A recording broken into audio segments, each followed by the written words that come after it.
Awesome. Okay, great. Well, I'm going to give me a second. I'm going to put a link into the chat for the agenda, and it's got a bunch of live links in it. And before we get into the agenda, we'll go right into our first couple of activities that we'll do together. And the only other thing you might want to grab now while I take 1 minute to pull these things up is if you have like an extra sheet of paper laying around, just a piece of computer paper. All right. And just to tell you a little bit about myself, I live in Cinnaminson, New Jersey. I'm from South Jersey. I've lived and worked all over the state. I've worked in like 300 of the 600 some school districts in New Jersey. I taught for 10 years in my own classroom as a middle school. I was hired as like the industrial arts teacher, middle school, high school, doing shop and stuff. And then early on, I ended up renovating and having like a CAD lab with 3D printers and a laser cutter. And then I had my shop, which became like a tech cycle for middle school students and an elective engineering course for high school students. And so I always, when I went to college, I learned to use the design process. It was just the only thing we were taught. We just did nothing but design challenges. But back then I never used them as a chance to integrate other content areas or use the design challenge as the assessment. You know what I mean? And so after 10 years in 2009, when the Next Gen Science Standards came out, I started getting really into those. And then 2012, I left my classroom after 10 years and I started consulting for school districts and building STEM labs and doing professional development. But it's only been these past 2 or 3 years where these new standards have come out for specifically design thinking, right? And now they're kind of out there, standard 8.2. There's a lot of overlap with the engineering from NGSS and some other content areas. But the idea is that even to get into doing more sustained forms of design challenges, to get you ready for that, design thinking kind of preps everybody for that. It establishes a baseline of information about how to act and behave when you're involved in something that's creative versus when you're discovering information or doing labs or inquiry or forms of investigation. And so I kind of found myself, Matt, like when doing Next Gen Science Standards design challenges 7 years ago, when we put like a week of design thinking training in with students ahead of time, it would make design challenges go a lot easier, right? And then this design thinking was stuff that we'd be peppering in throughout the year as well. And if you've never done it before, I would do the same thing with my college students at TCNJ that are freshmen that I would do with third graders, right? If they've never had introduction to design thinking. So all the resources you're going to see today, some of them might look elementary, but there's things that we would share with older students as well. And I'm going to put a link to the agenda first into the chat so we can get everybody to jump on there. You guys have a vote of what time you want to take our lunch today? Does anybody have any constraints around there? No? Should we say 12 o'clock? Yeah. What were you guys expecting to take for lunch? How much time? I think an hour's maybe a little too long, 45 minutes. Okay, cool. And I'm putting my phone number and my email address at the top of this agenda as well. And so that me and my wife are working on having kids now, but we're not there yet. So I'm kind of free all the time, meaning like I can text back at any time. And I have a lot of resources. And if you feel like there's more stuff you want to get your hands on or something else you want to talk about at any point after this, just text me and we'll jump on the phone.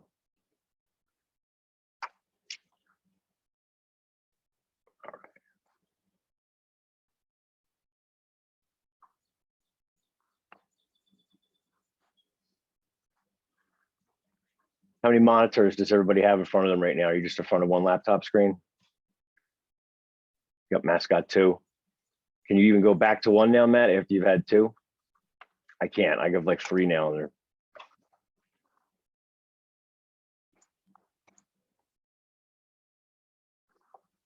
Okay, so let's go to the chat now. Jump on that agenda.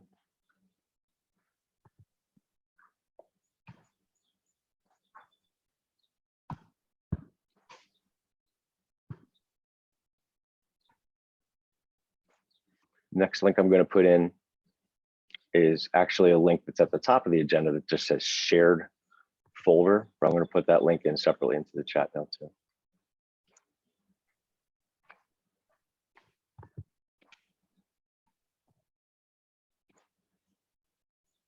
So are you all on spring break today? Is that how you got out of school for this today, or you're at school? I took a day. Nice, good for you, Rich. Thankfully, it's not like super gorgeous outside. I know it's nice and warm, but I'm just gonna pretend there's a thunderstorm out there. This is an initial shared folder that comes with the workshop, and we're gonna look at everything that's in here today. I have a much bigger shared folder. That's all the stuff I've ever done, and I'll put that link out there later today for you guys, in case you want to keep going through things and looking for more stuff. And obviously, we do more workshops, and we have like a Maker Cert master's program. It's a 13 credit 4-course sequence. That's for Maker educators, and it's kind of like people from all different content areas coming together, learning how to use the design process and design thinking and the Maker space, whatever's in there, to do design challenges and bring different content areas together. So we have our second cohort of that right now, and we're going to start a third one up next year. It's pretty cool too. It's like almost all done remotely, and we send home like a big kit of materials and supplies and stuff to our students. Can you send us a link to get more information on that? I can. Thank you. And as I'm pulling this up, is there anything you want to say, like, oh, I came here today because I really want to get my hands on something like this, or I really had some big questions about this or that? Does anybody have anything on the front of their mind right now? I basically we're just looking for more ideas. Okay.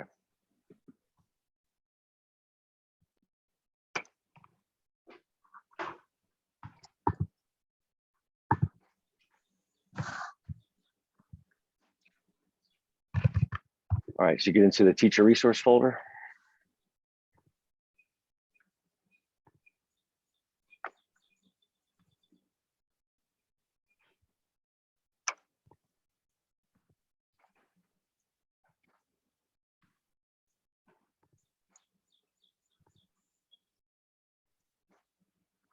All right, now this next link is for our first activity here, and this is for a Jamboard. If you want to click on this last link in the chat and join me on the Jamboard.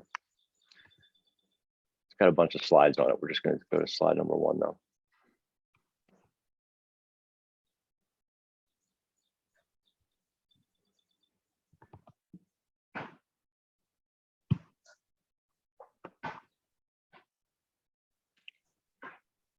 Got everybody on there? Having trouble, Carolyn?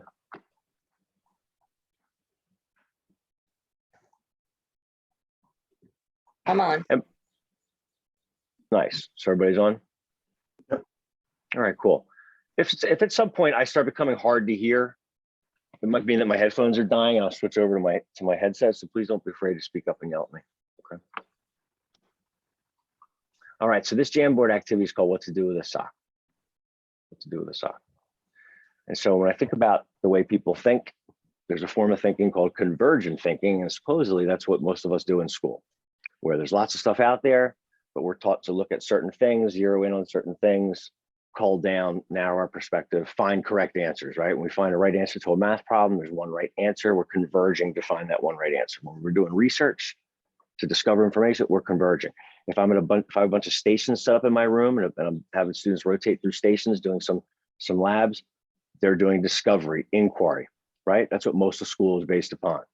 So for us to say, what's a sock for, right? Like, what's the problem that a sock solves? What's the human need or want that a sock's for? What's it for? Let's converge on that one answer, or those couple answers. For your feet. What's the need or the want for your feet? Keep them warm, keep your blister free. Keep them warm, keep them blister free. Yep, they're a great insulator, right? That's the function of the sock. Is there anything to any value of the form of the sock?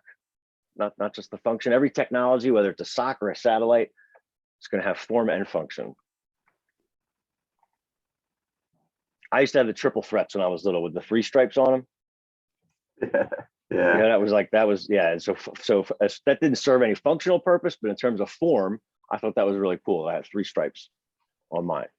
So I want to say 2 things. One, we can converge easily on what the problems are that a sock solves. We know that problems, quote unquote, are just people's needs and wants, right? They're not math problems, they're subjective.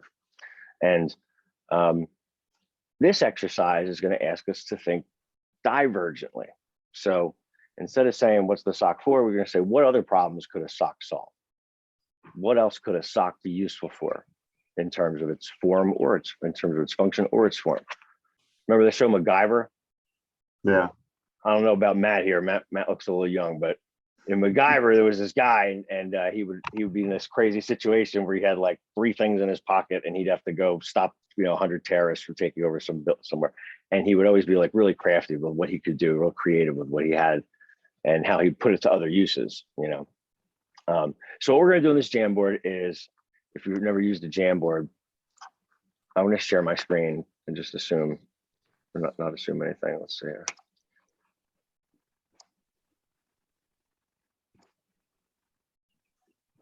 So you can see my screen as well right now, right? My shared screen.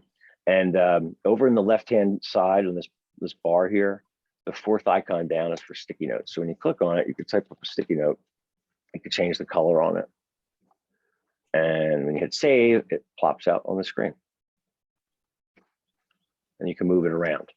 So what we're going to do is we're going to fill up this board with as many ideas as we can on separate sticky notes for other things we could use a sock for, or other needs or wants or problems that could be solved with a sock. So in this exercise, we just keep putting sticky notes out there, and we just see how much stamina we have and how long we can go. And if you see a sticky note that's like eerily similar to your sticky note, you can slide one on top of the other. For example, if I thought I could take all of my quarters to school to buy my lunch, I could use my sock as like a wallet, like to carry things around in. But if I also was going to go to a marble game this afternoon and I wanted to take my marbles with me, I kind of be using a sock for the same purpose in both of those situations, right? So as a way to hold things and carry them around. All right. So I'm going to put some music on, and you guys start making up some notes and see how much stamina you have. I'll delete my notes up here, and let's get started.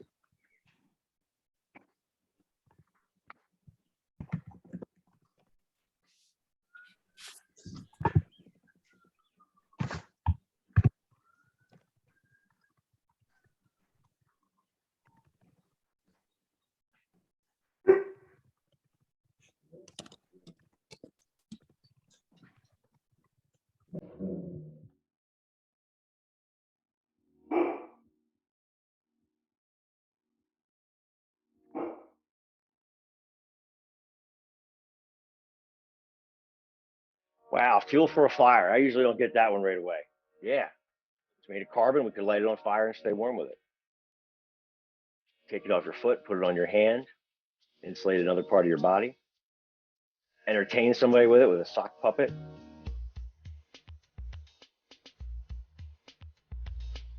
Use it as a weapon with your brother.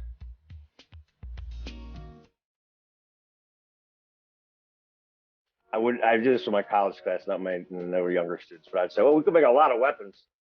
How many different types of weapons could you make with a sock? Again, on another Monday morning, I have come to realize in recent years that there are The surface of the sock is something that would pick things up if we drug it across, so we could use it as a dusting rag or as a swifter. Put dirt inside of it and use it as a planter. What else? Start thinking about a sock and its properties, right? See some things here about how being stretchy could help. The fact that it could absorb something could help. What else about a sock's properties could be helpful in another situation? Constrain things. Let the water through, but not the fish.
hours, after just 3 hours under a brain scan, I could see that the neurons that your brain uses to make sense of what it's seeing out there with that one eye, it would start to cull off those neurons and actually get rid of them because they'd be deemed useless. They weren't being utilized. That's how quickly our brain starts to adapt to its surroundings.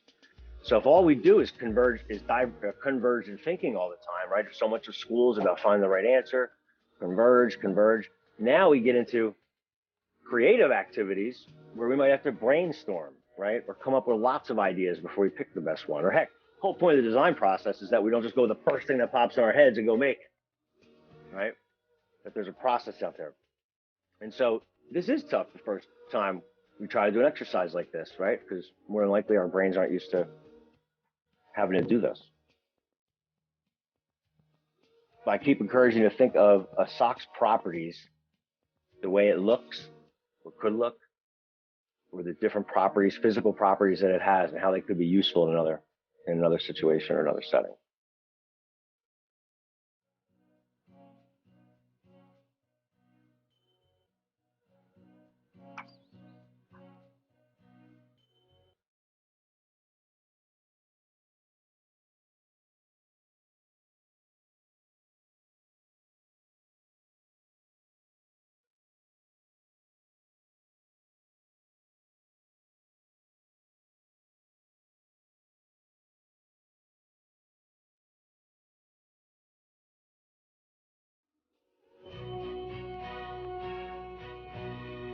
How many other weapons could we make? What else could you do with a sock to use it as a weapon?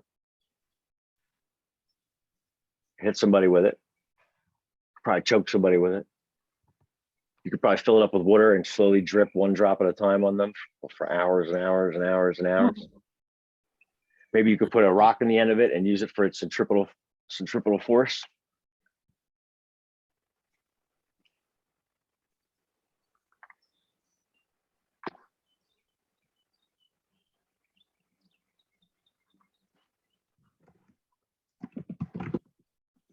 Dig deep. Try to get one more.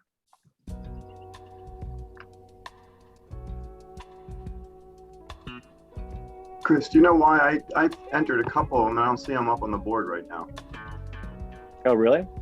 Yeah, and with my sticky notes, when they're open, they're kind of in the way and you can't move that screen. I don't know if it's just me. It's March 25, I'm sharing, but I'm not sharing that screen. Oh, there they are. Okay, I Right. got it. It must have been something on top of it. Yeah. Okay. Believe it. It's a Friday once again.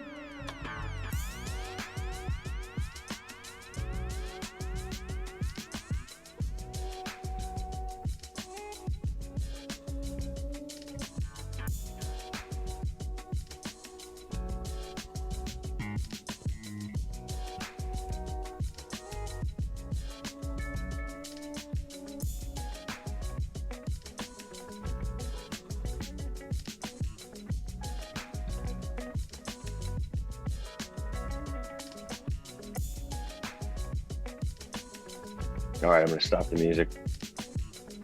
If you look up on the agenda, there's a link right under shared folder that says presentation slides or slideshow. You don't have to open the slideshow, but you can. I'm going to share my screen now.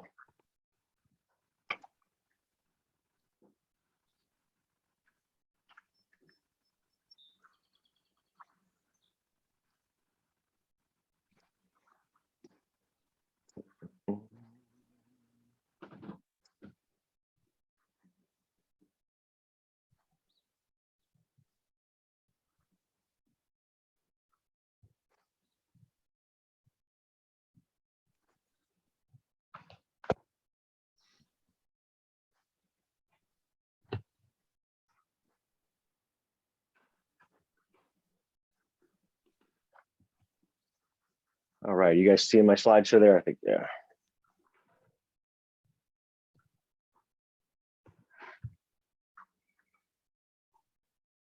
Should I make this bigger or can you see the slide okay?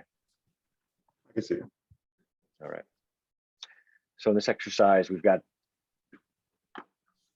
these arrows here just kind of showing the idea of converging, we're all coming together, and diverging, going out looking for lots of ideas. And what to do with a sock, in addition to that being an exercise for divergent thinking, I'm trying to establish just a little definition for what technology is, right? Because it comes up in a couple different sets of standards. It's in 8.2, it's in the science standards.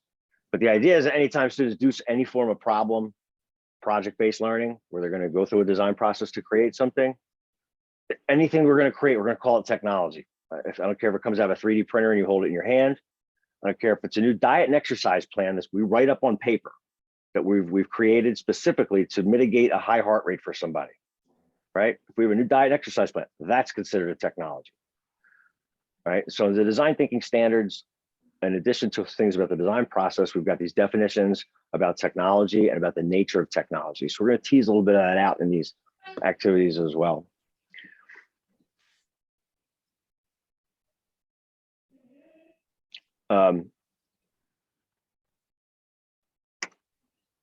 We know that all technologies are made of materials, and I tried to mention in there that you could think about the materials and their properties as a way to get some more ideas.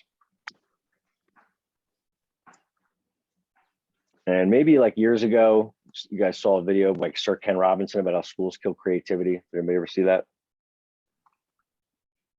Mm-hmm.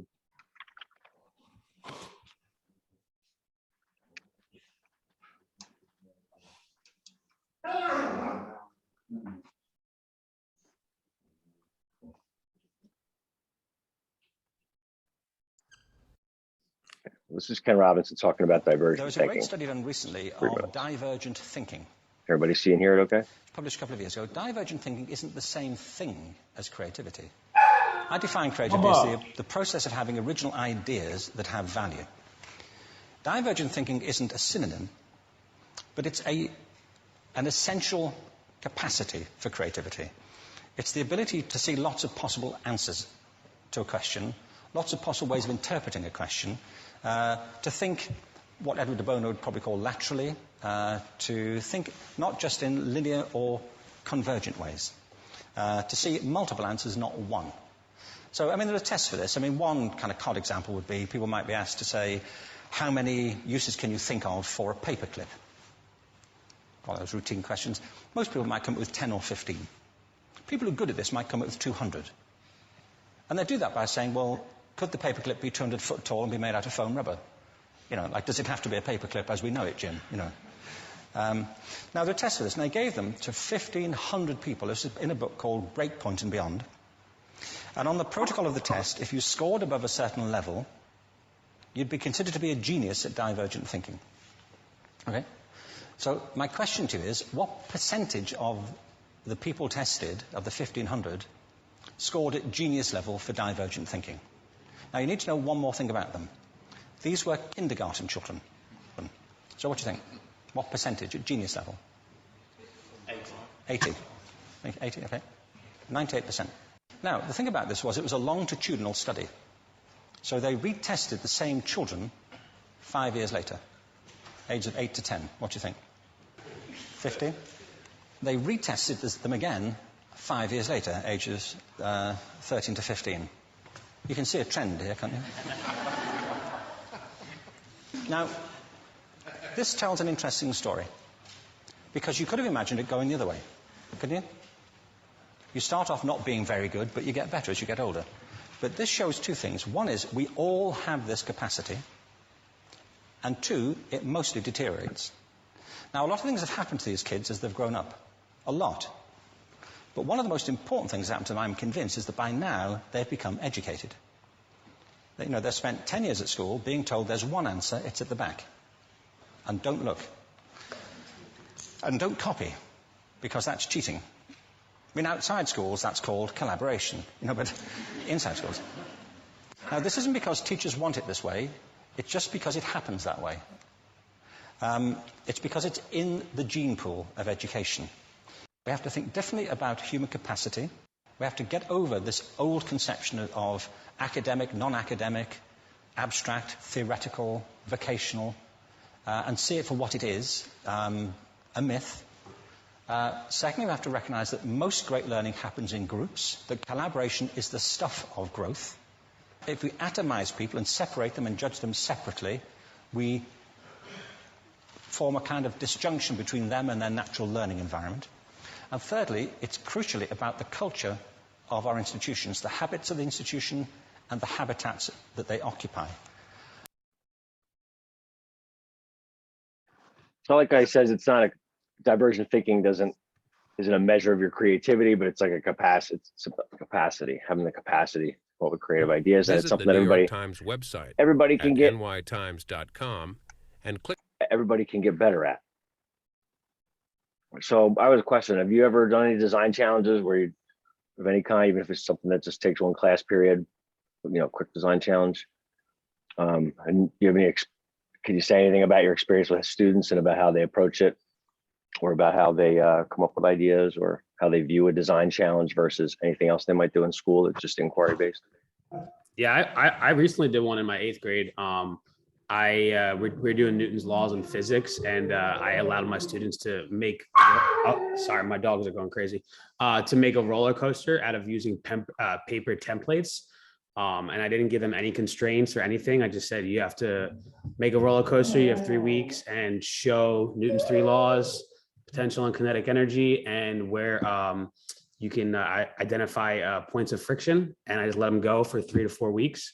And it was, everybody had very, very different, unique roller coasters. They worked in groups, and everyone approached the problem completely different. And it was kind of cool to watch and sit back and see how every group kind of went in different directions. Nice, good for you to have 3 whole weeks. That's really great. Yeah, it was. That's awesome. I do the paper roller coaster challenge too, and it's always the kids' most favorite project to work on. And I usually put them in a group of 3. Matt, how many do you? Yeah, I do about 3 to Yeah. 4, maybe 1 or 2 or 5. But like I said, it's really cool. It is. And recently I did just a simple 1 class period challenge, and the kids thought it was fun too. We took a regular piece of paper. They each got 1 piece of paper, pair of scissors, and 12 inches of tape. And I asked them to make the longest paper chain.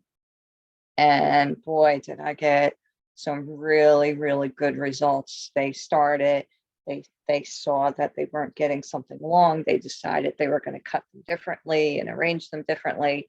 And that, like I said, that was only a 40-minute exercise, and it was awesome. Nice.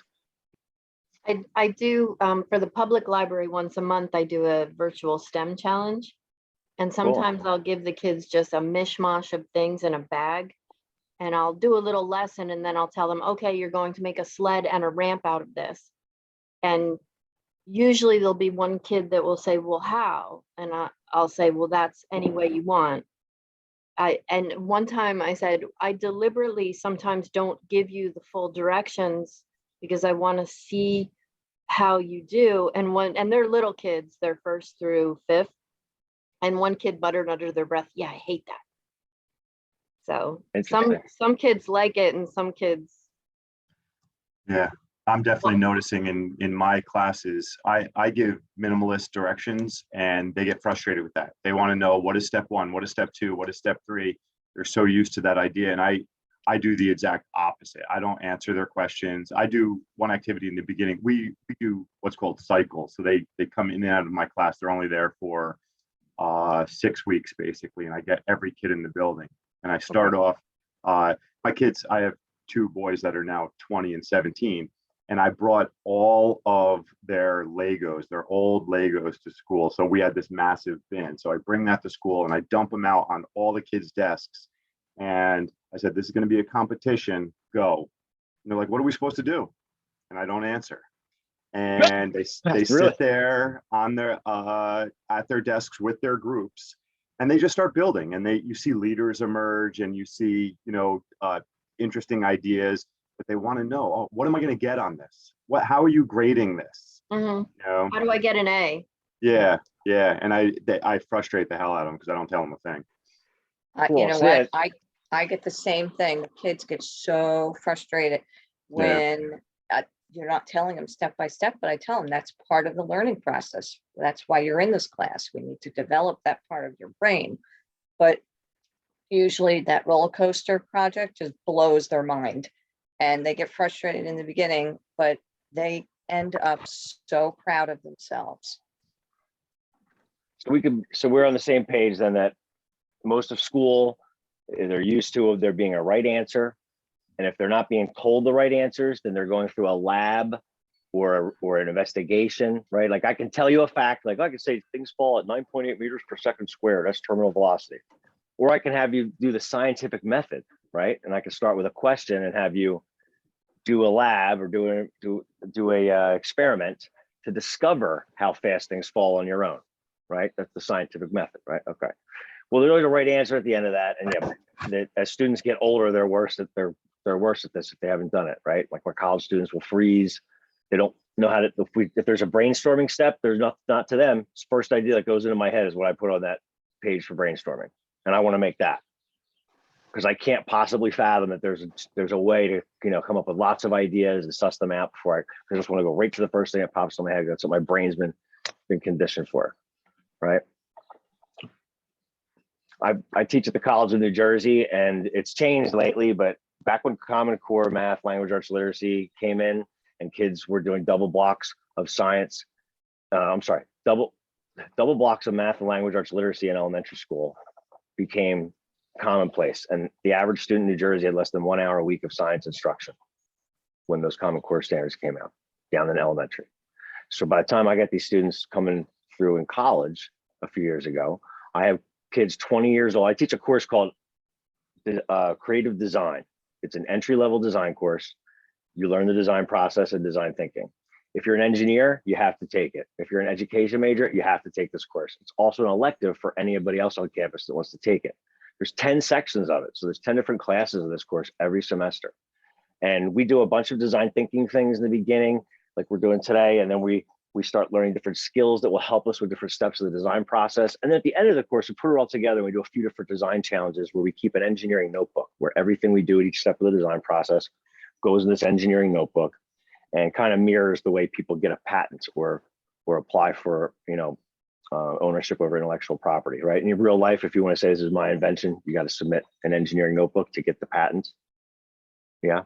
And this is the process that this stuff started to follow with this stuff being in school, right?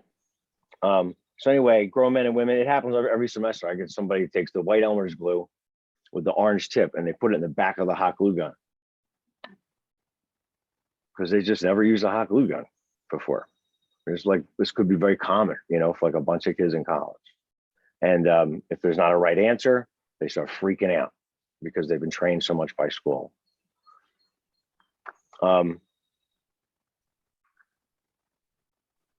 Let's jump over to, I'm looking at the agenda right now. And if we go to standard, the workshop resources, that first link there says New Jersey SSS 8.2 design thinking standards. Has anybody had to open those or cite them in your curriculum anywhere? Christine, you have? Yeah, when I collaborate with the science teachers, and just the past year or two, since some of the projects that we used to do are no longer viable. So we're like creating new projects now. Okay. Yeah, so standard 8.2 is considered computer science and design thinking, right? And standard 8.2 is a standard that your school just has to address. Doesn't matter who addresses it or where, it just has to happen. Every student needs to get standard 8.2. So it often falls in the lap of the tech teacher or the elective teacher or the STEM teacher or the computer teacher. And but the reality is that anybody can be doing problem-based learning in their classroom and that they could be using these standards as an anchor. So I just open these up to tell you that when you open them, you would scroll through them to get through the computer science stuff at the beginning, and you get down to the design thinking standards from here. There we go, engineering design. And they have little benchmarks for what students should be able to do by the end of each grade level.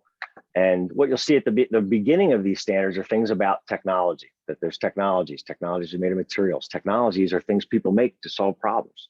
Problems are based on needs and wants. There's no perfect technology. Every technology is going to have benefits and trade-offs at the same time. You can't get away from that. If you make a new technology that no one's ever made before, you have an invention. What if you're making an existing technology better? Another I word. What do they call that? Improvement. An improvement, yep, or an innovation. Yep. So we've got technologies for things that people have never, or for problems that have never been solved. They're like inventions. And if it's something you're making better, it's like an innovation. And what's another big concept they pull out of there? Oh, that every technology, when it's being used, will have an impact on people, on the environment, and on society itself. All right. So those are the first couple things about those standards. But if I go back over here to this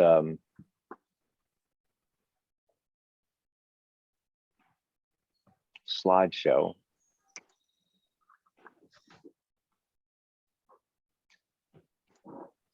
let's take a look at this one here. Can you guys see my screen still? My shared screen? So this is one from one of my college classes recently, my undergrads. And this is the stuff they came up with for their what to do with a sock.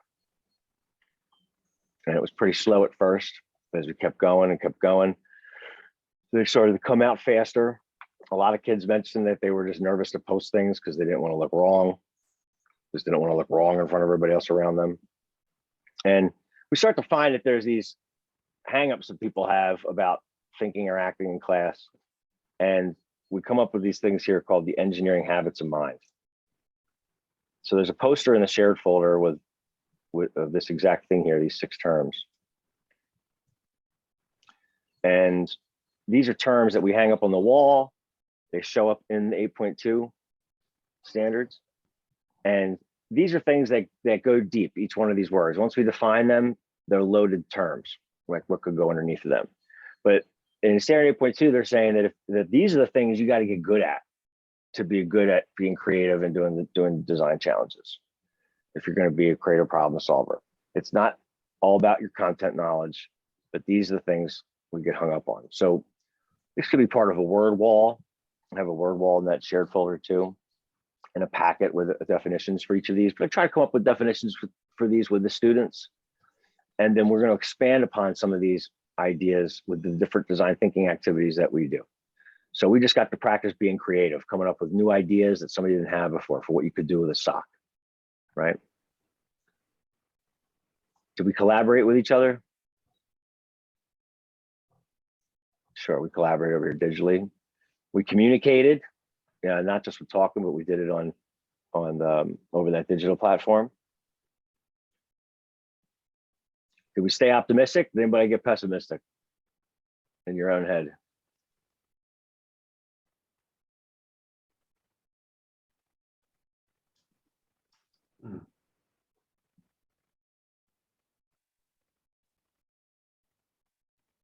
And we'll leave that. Attention to ethics. It's kind of saying that in a design challenge, you could do anything you want, but it's not always going to be good for people or be the right thing to do. Yeah. And systems thinking. Systems thinking is, we have technologies, but if you put 2 technologies together, it's like we call it a system. You ever heard that idea before? Like a sticky note's a piece of paper, that's a technology, and it's got the rubber cement on the back, that's a technology. You put the 2 together, we have a system for how we can put notes up there and then pull them down. I'm not sure where optimism fits in that list, to tell you the truth. Yeah, we didn't really encounter anything, right? We'll do another activity in a minute that maybe might frustrate somebody. And the idea of being optimistic, you may not have to think about it. Like, how does that affect me in school? But if you're in a group of people, you're working with 3 or 4 other students, all it takes is one negative Nancy to bring everybody down in the group. And they don't even know they're doing it, And there's other kids in the group who have this superpower where they can somehow, just because they're in the group, everybody else is cool or calm, or they're the one that makes other people feel better. And they don't even realize it. Like, how powerful is that? So there's an activity called stacking cups that I would do with groups. And stacking cups, I think there's a link to it on the agenda. But what to do with a sock, stacking cups, a bunch of these other quick games, what I might call them. They're like little quick challenges, not really design challenges, like group minute to win it, team building looking activities. But the point of them is that we get challenged to do something, and then we get to reflect afterward on how we acted and how we behaved during that activity. And that activity would more than likely reinforce more than one of these ideas up here. So let me pull up stacking cups and show you what that one looks like. On the agenda here, there's a link to it. Stacking cups. I do this as an icebreaker with all my groups. Is this with the rubber bands and the string? Yeah. Yep. Stackable cups.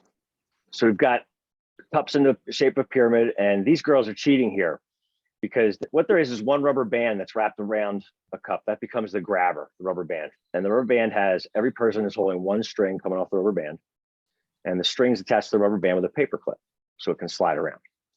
And you really got to hold the string at the very back. If you're holding it up near the paper clip, it's not even like the string's not even there. But in this game, everyone holds one string, and together, collectively, you have to operate that rubber band, open it up, pick up the cup, stack them into a pyramid. And usually you may be saying, okay, race each other, like see how fast the groups can do it, right? At least that's what they think is going on. But I am in the room, I am not saying anything like great job for being so fast. I'm going around and I'm saying things to reinforce behaviors that I see on that Habits of Mind poster, where I see people being optimistic, where I see them really collaborating well, right? Where I see them communicating in a way that other people in the group aren't, that's helping the group out. When I would play this game, I used to just have people like race, and I had the one rule. But now we'll do multiple rounds where we change the rules. So just watch these people play for a second. Just get an idea what's going on. In this problem solving and teamwork activity, you and your friends and family will Really be got to trying get them to stack hold the up back, cups not that close. You into can't the touch the shape of cups a with your pyramid hands, just the grabber. as fast as you can. But the rules are that nobody can touch the cups with their hands. They have to be grabbed using the grabber device. The grabber is that rubber band with a piece of string coming off of it. Let's see how you make it. You get the rubber coated paper clips. They slide better across the rubber band. Well, hello. This is the grabber. And so if I was doing this with some preschool kids a couple of weeks ago, they're not even in kindergarten. And so the grabber was too much to manipulate for them, right? So what we did was we played the game with our fingertips. So everyone had to put one finger on the side of the cup. And as a group, with our one finger, we have to lift the cups up and move them around. All right, so imagine if I look back at this Habits of Mind poster that was in the slideshow, right? I got these words here. In the first game, we're kind of like racing or whatever. And then I say, okay, everybody stop. Next, I want you to do the same thing, but you can't talk. So I take away their ability to communicate that way. And now I'm looking for groups that are making great eye contact. They're using body language. They're trying to do their own sign language, right? And I start giving them a lot of attaboys for that, like way to do this, way to do that. And I'm taking all the emphasis off who's got the thing stacked the fastest, who's looks the best, who's doing great. I'm reinforcing the culture in my classroom around these things. And if I do games like this for a couple of days, they start realizing what it is that is like what it is that you're giving value to in that environment. Because when they get into a design challenge where there's no right answer, or they're in a group where they get, before they're going to make something that they call lots of it, they need to be able to exhibit these different qualities. After that game, where nobody can talk, then we take the bossiest person in the group, or the best communicator, the one who's really keeping the group together, and we blindfold them. Just that one person. Now everybody in the group has got it, who was not really talking before. Now they all got to work together to make sure to help this person who can't see a thing, and then I give them a chance to make their own rules, make a game with their own rule. But after each game, I pop this up there on the board and I say, did you see someone in your group or in another group that was doing one of these habits of mine really well? And that gives us a chance to unpack that term, ascribe other things to that term that have value, And hopefully it gives kids a chance to think about the way that they are thinking and see themselves differently.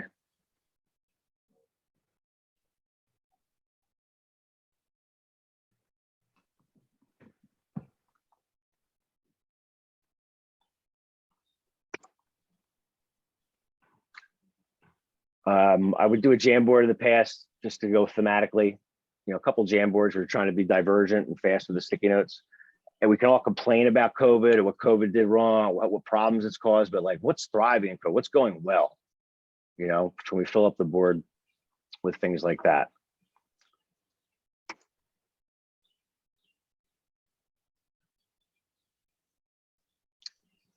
And then if we unpack standard 8.2 a little bit further, we start to see things about the impact of technology or technology and society, right? Or outcomes of technology. And so in this Jamboard, we're not going to do the exercise, but you can see a picture of it up here. This one's called They Were All Yellow. And so in this one, we just pretend you woke up one morning in a world where for some reason, you don't know why, but every vehicle is yellow. All automobiles, all airplanes, submarines, bicycles, anything that's for transportation is the same exact color yellow. And I say, now I want you to put sticky notes up. I want you to tell me what's the impact on society. And I said, well, it's a made up. So I said, well, I know it's a made up society, but like, what can you extrapolate from this? What do you think could be going on here? And all I get for the first 10 minutes is it's hard to catch a taxi. Problems of identification. Sure, low hanging fruit. If every vehicle is yellow, yeah, everybody's going to say it's hard to find a taxi. But I need you to be more divergent. I need you to think into this problem and start extrapolating out ideas. And so things start to come out. Oh, well, maybe the color yellow might interact with bugs differently and it's going to affect cars with the bugs. Maybe bugs are going to stick to cars. Maybe when everybody's got a yellow car, you can't show your personal, you can't personally express yourself with your vehicle. So now your outfits are going to get crazier. Right? Or maybe that family that makes that vehicle, that color yellow number 27. Well, they had to start hiring outside the family. They have so much business now. And start making kids think about how a technology, whether it's a thing you hold in your hand, a 3D product or a new diet and exercise, if it's something somebody created to solve a problem, it's a technology. And so this exercise like primes their thinking about how we go beyond like the definition of a technology and what makes one into like how do they interact with the world around them, you know, or how does the technology impact society? And that society has different parts to it. There's culture, there's the economy. And so this exercise starts to tease things like that out, because, you know, in a bigger design challenge, if I have kids making a new vehicle for, you know, for Newton's laws, they're going to be doing, when we go through the design process, there's got to be a part where they have multiple solutions, but they got to pick the best one, right? And when they pick the best one, you can't just circle and be like, it's my favorite. You need to write with claims, evidence, and reasoning. This is my best idea because, and if you can start to compare and contrast solutions based on their impact in the world, right? Or how they utilize materials or what's good and bad about them, now you have something to say. Right. So getting kids used to analyzing the technology, seeing it for different parts and how they are is like a lens that they're going to use repeatedly in any design challenge. Right. So what to do with a sock is a cool one. I just made that background up with the picture. I'm sorry, they were all yellow. I just made that background up because it looked kind of cool. And there's a click. I can give you a link to the slideshow. Oh, wait, you have a link to the slideshow already on here. I can give you a link to this Jamboard separately if you need it. So I just pulled down some of these other slides here, looking at the design thinking standards.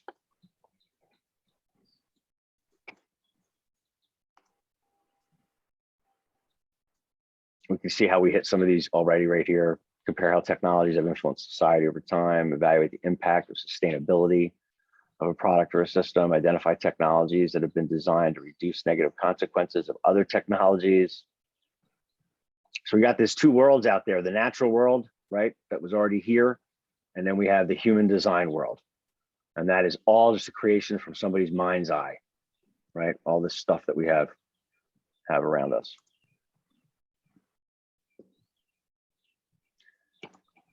this worksheet that's in the shared folder called 20 circles. If I had you in person today, when you walked in the room, I would have put a piece of paper out like this with 20 circles, and I would have put out colored pencils.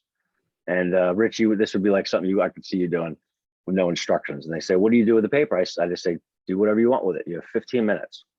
And there's some kids that sit there and you're not telling them what to do, so they don't know what to put on it. And other kids just start going to town. When I first did this, I saw the circles. I picked up a colored pencil and I made one of the circles look like an 8-ball because I'd played pool the night before. And after I did the 8-ball, I said, I might as well do the 9-ball next, right? And I kept going. I made all the pool balls. I was so proud of myself. It looked great, you know?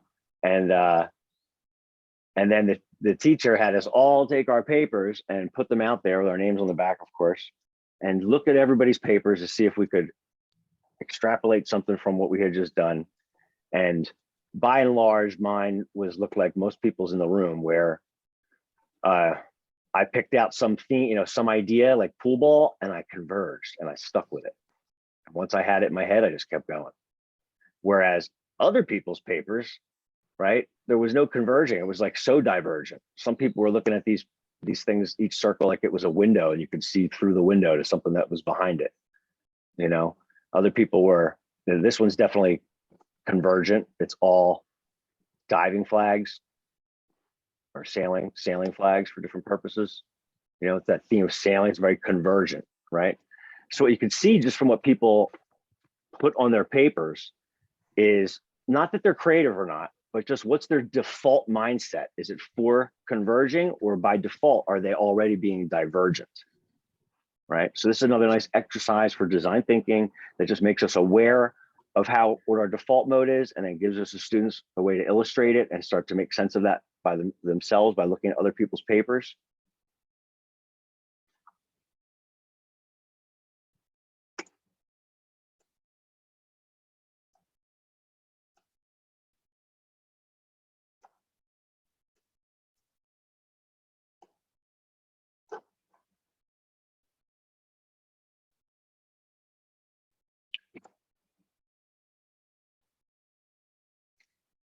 In the shared folder, there's a book list of read alouds. And most of these are read alouds that would reinforce something about design thinking or the habits of mind.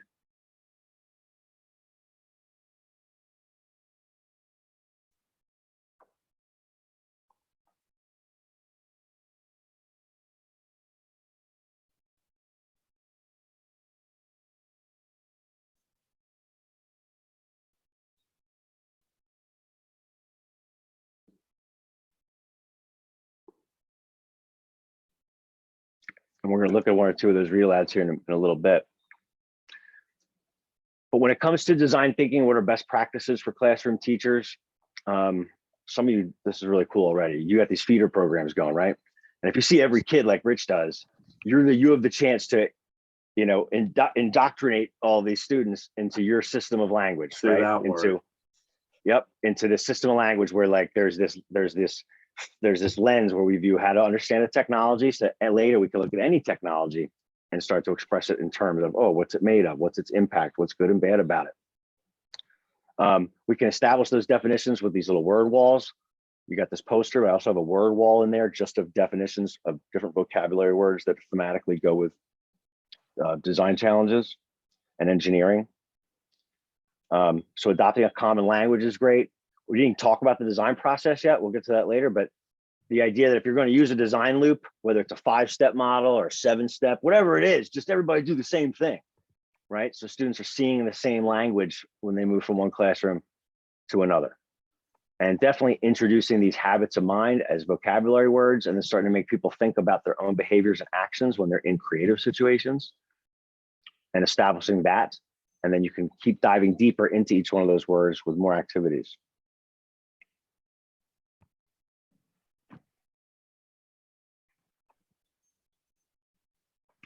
Quick design challenges that aren't even like, I'm not even saying like a proper, like doesn't have to have a design brief with proper requirements and constraints. It could be like a minute to win it game like we just looked at with stacking cups, right? So I got a bunch of games that I call like quick problem solving activities, right? Or just design thinking activities that are not a challenge, but they're meant to make us aware of how we're thinking and illustrate those habits of mind. So let's look at a couple other design thinking activities, like quick ones. There's this thing called the Design Thinking Starter Kit that's in the shared folder. It's a few pages of different quick challenges. But if I go into that shared folder here,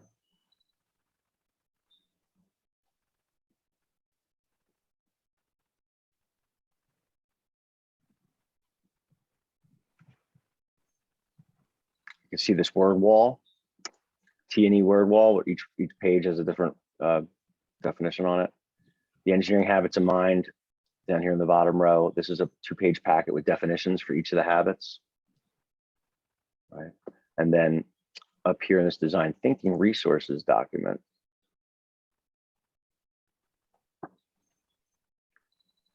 we've got links to different websites online where they have design thinking activities.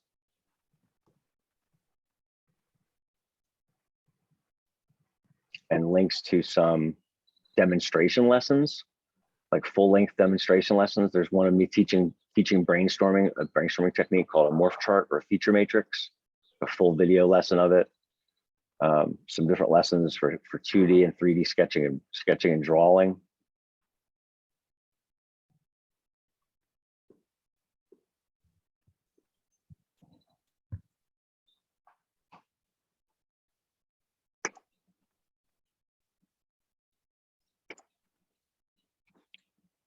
Let's look at a couple different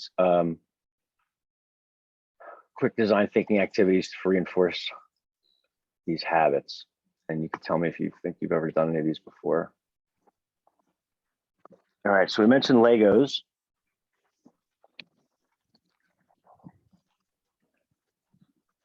And so one communications activity that we'll do is I sit with 5 Legos in my hand, right? It's arbitrary. It doesn't matter which Legos there, but I have 5 of them. And then Christine, you're going to sit with your back to me. So our backs are to each other, right? Your chair's butted up against mine. So I can't see you, but I can hear you, right? And you're holding the exact same 5 Legos in your hand. So we have matching sets of Legos, okay?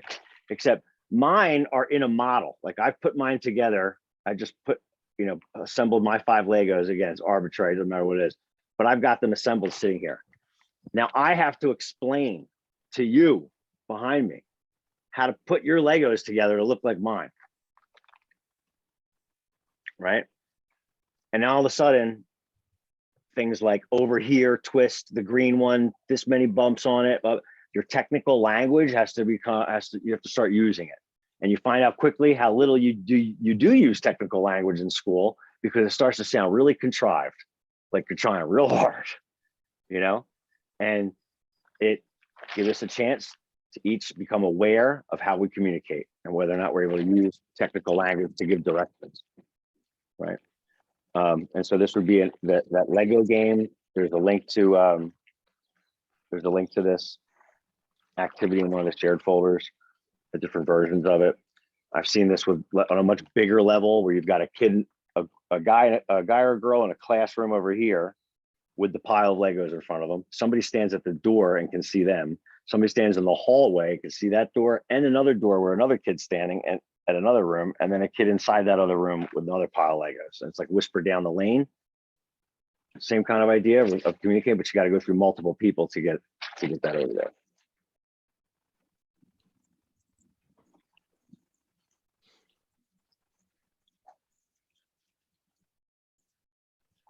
Have you guys ever seen Save Fred?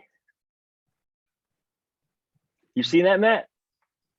Where'd you see it at? I taught a 7th grade life science course my first year in Edison.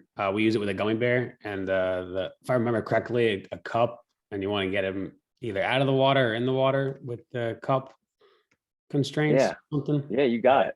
That's it. This is Fred. Fred has had an exciting summer vacation.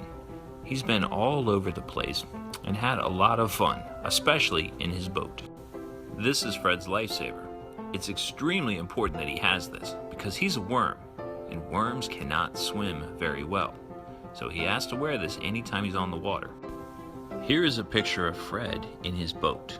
I know it looks like a plastic cup, but remember, he's a worm, and worms don't own real boats. Fred now has a problem, because as you can see, his boat has tipped over, and his lifesaver is now under the boat. Can you help save Fred? Please, remember, he's just a worm, and he needs your help. Your job, if you choose to accept it, and you have to, because I told you, is to help save Fred, but you can only use 4 paper clips. Remember, you cannot use your hands. So I see different variations of this with instead of, it's a Tupperware instead of a cup. We always have a gummy saver. That's the life raft, right? And a gummy worm, that's Fred. And so you got to get Fred off the top of the cup.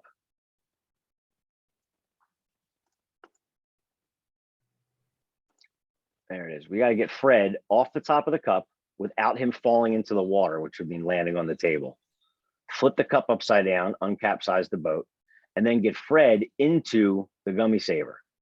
And so whether you give them a fake oar because the oar is a straw that's sitting there, or they have paper clips like this guy said, the point is they can't touch any of this with their fingers. Just use the paper clip. So you got to open up the lifesaver, and you really have to work together to do it. And so it's frustrating because they're going to keep dropping the worm and kids are going to get upset, right? And that's what we're hoping, is that we can address, how do you respond when things are difficult? How do you act? Do you stay optimistic? Do you keep your partner pumped up, saying, no, we got it, we can do this. We're going to get this next try, don't worry about it. And so the same thing, that game get played over and over again, and then you show the habits of mind afterward and talk about them. Is this kind of making sense? Yeah. All right, cool. So toward the end of the workshop, we'll go through like a laundry list of different activities that are up here, and these are the shared folder. All right. These are some good ones, but we need to start our next challenge. And what we're going to start now is going to be like a proper design challenge, meaning I'm going to give you a design brief. And the design brief is going to have all the main components that any design brief should have. If we're going to kick off a design challenge, whether it's a one-day thing or something that takes 3 weeks, we have a design brief. And so this one is going to be, is called the Innovative Device Stand Challenge. And if I look in the shared folder,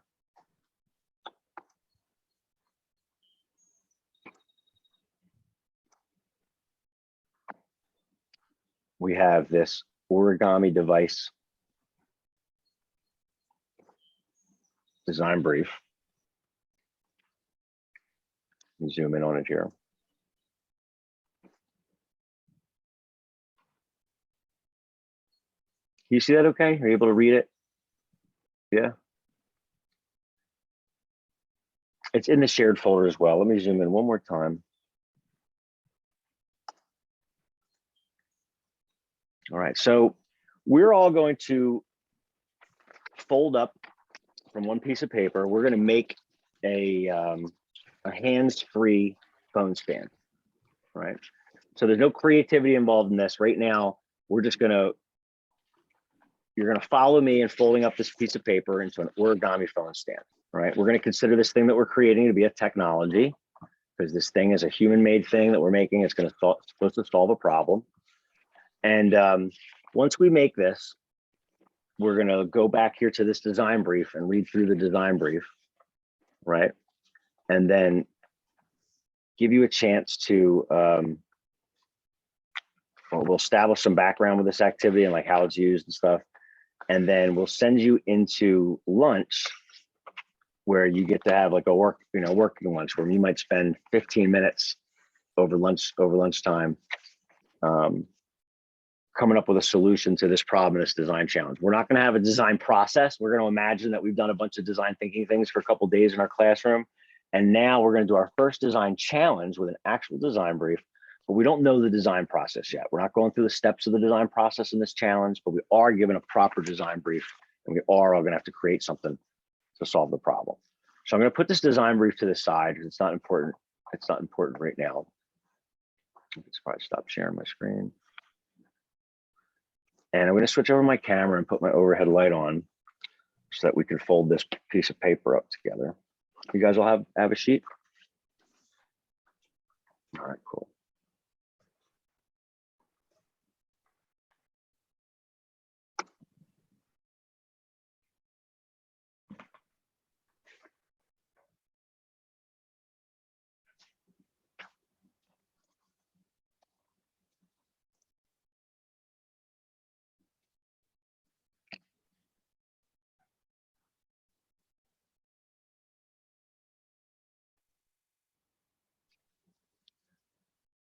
All right, so I have a link in there to like a video of me putting this thing together that you could always fall back on. See if I turn this light on, it'll help a little bit. And remember, we don't have to be creative to put this together. We're just going to follow instructions.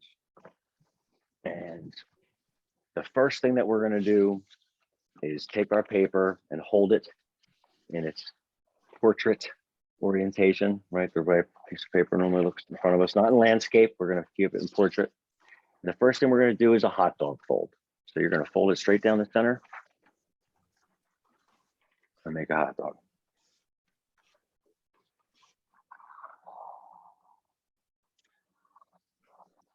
I used to crease mine every time I would crease it about 100 times because my dad was strict when I was growing up.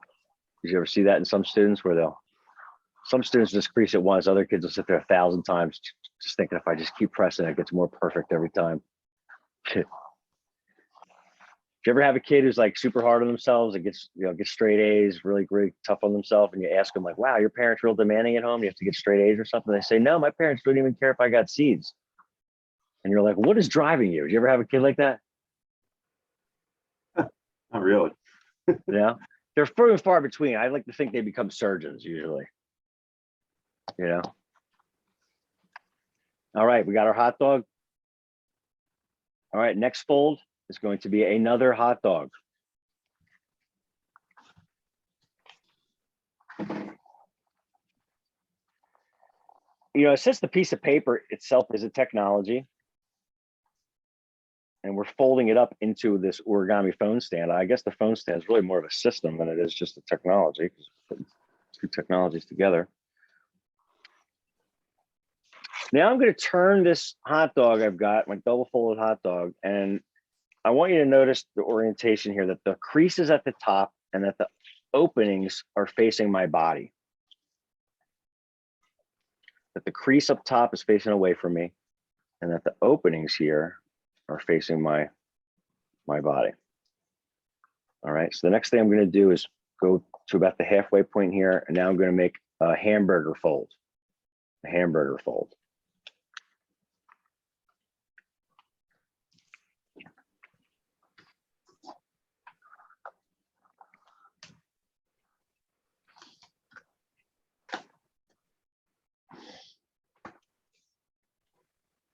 I'm going to open that back up in front of myself again with the crease away from me and the opening toward me.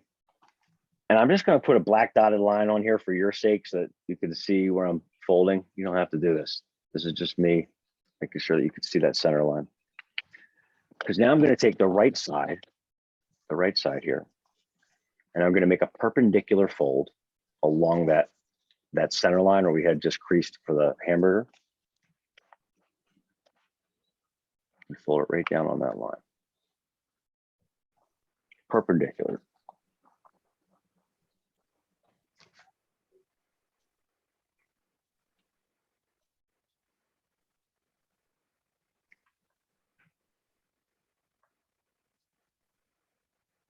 So far, so good. Okay. Now I'm going to take this entire thing and I'm going to flip it away from myself. So I'm going to take this thing and rotate it 180 degrees. It's a fancy way of saying away from myself, and flip it upside down. Now it will look like this in front of me.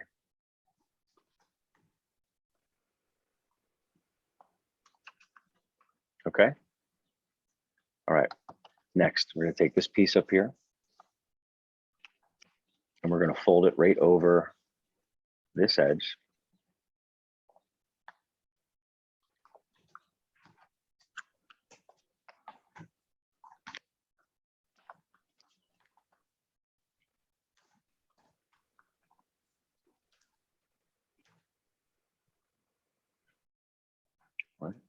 You guys are good. Now I'm going to take this whole piece like I've got it, and now I'm going to turn it upside down. So I'm going to flip it away from myself.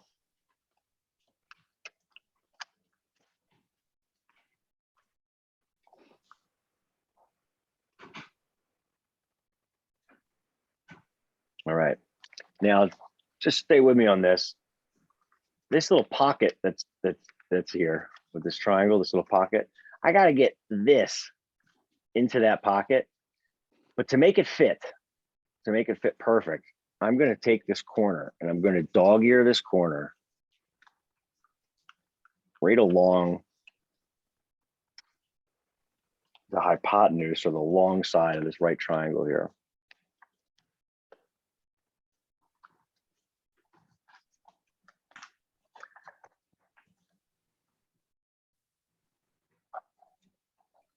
Like one of those little paper boats or those little paper footballs. Now with this dog-eared, I can open this little pocket up with my finger and I can take this whole piece, fold it right along the long side of that triangle. And with this little extra piece here, tuck that into the pocket.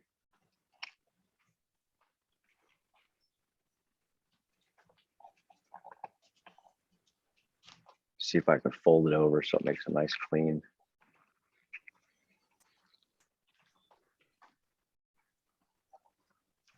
Not perfect, but I'll take it.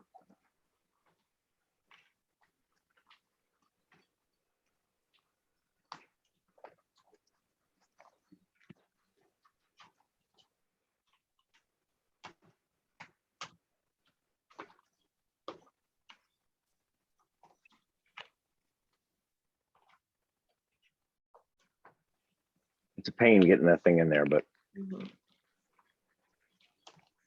everybody getting it?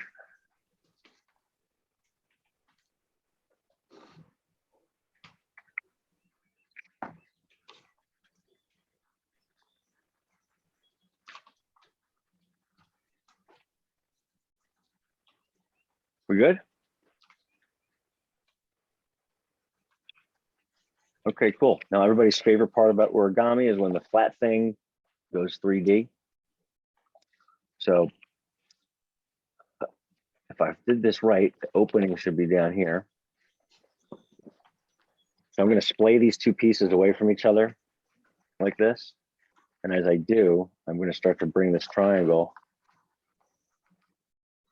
over like that. So it goes from this to this, from this to that.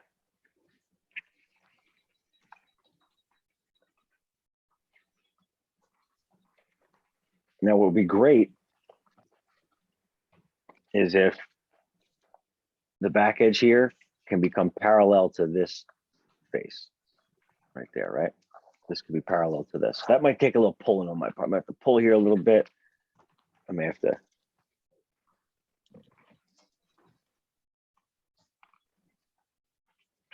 All that light's washing it all out. Turn that down a little bit.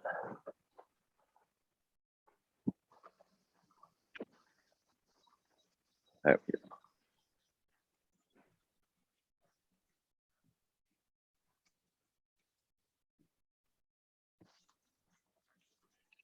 How's that? We all there? All right, we're almost done. So this becomes the back that the phone's going to rest up against, but I need like a little lip here to rest the phone onto. And so in order to get this piece back underneath this triangle, because I'm going to take this piece and put it into this pocket. To make it fit really good, I'm going to dog ear this corner and then dog ear this corner. I'm just going to dog ear them to be about the size for my knuckle to my thumb. Doesn't have to be any, so it fits underneath my thumb there. So if I make these two right angle folds, you can see that this edge, right? When I slide this whole pocket in, this edge will bump up against this edge here, right? And same thing, this little edge will slide into this pocket up here and it will stop. So now I can take these two dog-eared pieces, fold them back and tuck them into this triangle underneath Get there. Push it right back to those dog ears, right?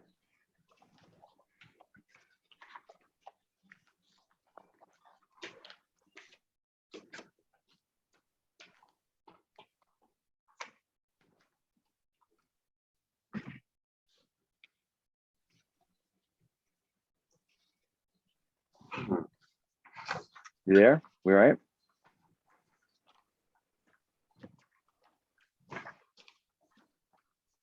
Now my last folds here.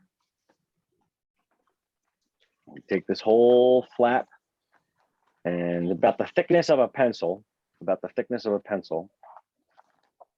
I'm going to make one fold.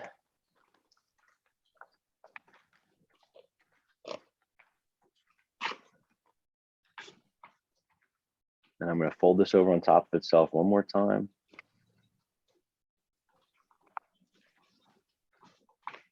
Like that. So I've got that little triangle shape there.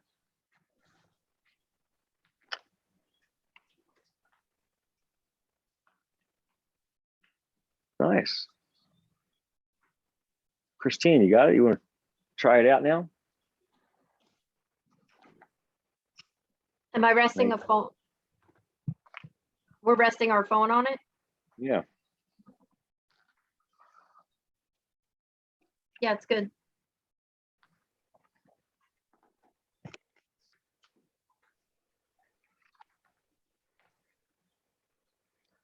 I can say it's adjustable, but this can kind of rock back. You change the ergonomic viewing angle a little bit here. Got the lip in it. So if I look at a technology and I want to ask students, you know, what is the need or the want that begat this technology? Like what was somebody's problem that they needed one of these things?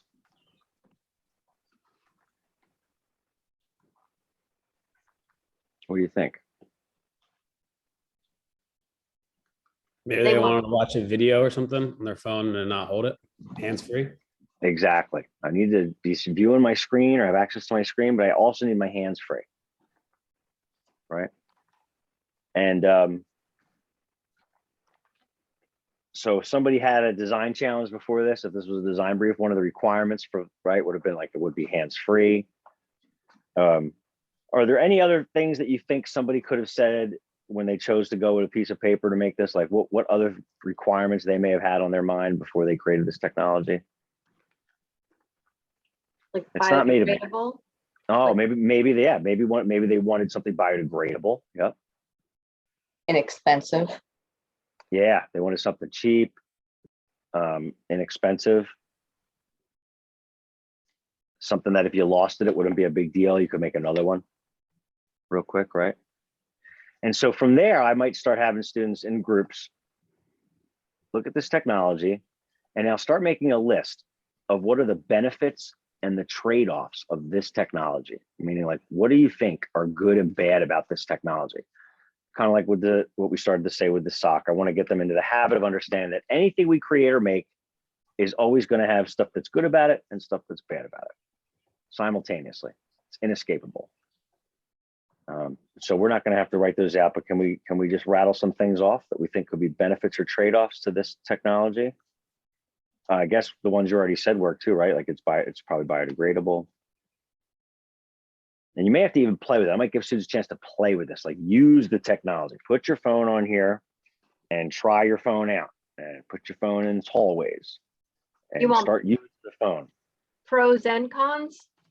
Yeah, just tell me what some things you think could be pros and cons. So Because con would be it's not as durable as plastic or something more permanent.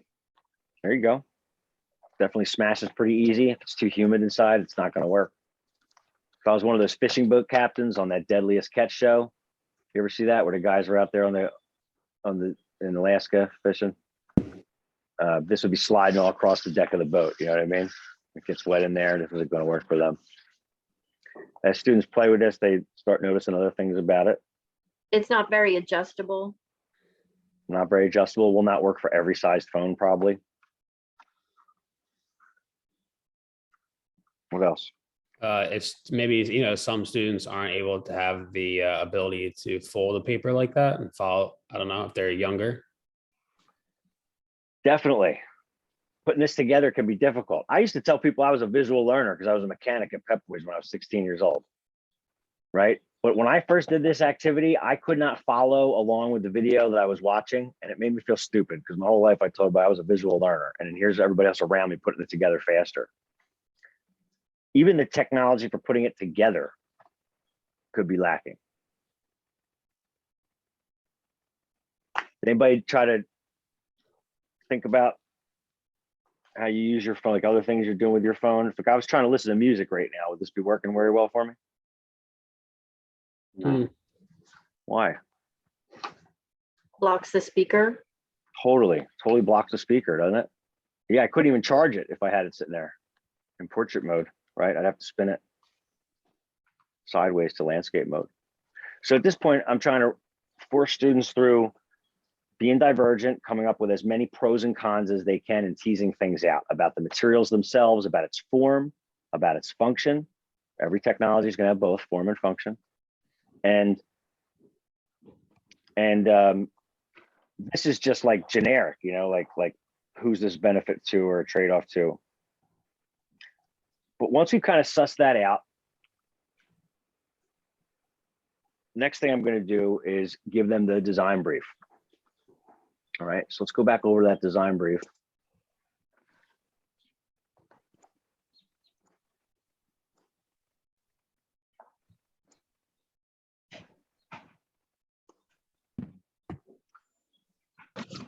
And I'll read this to you. So a design brief always has a background paragraph.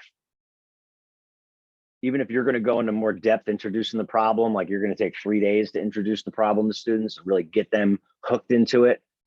You know, the phone stand, maybe not so much, but if you're having kids making a new water filter system in your classroom, they're designing filters to help somebody who lives in a third world country that needs that water for drinking or else their family's in serious trouble.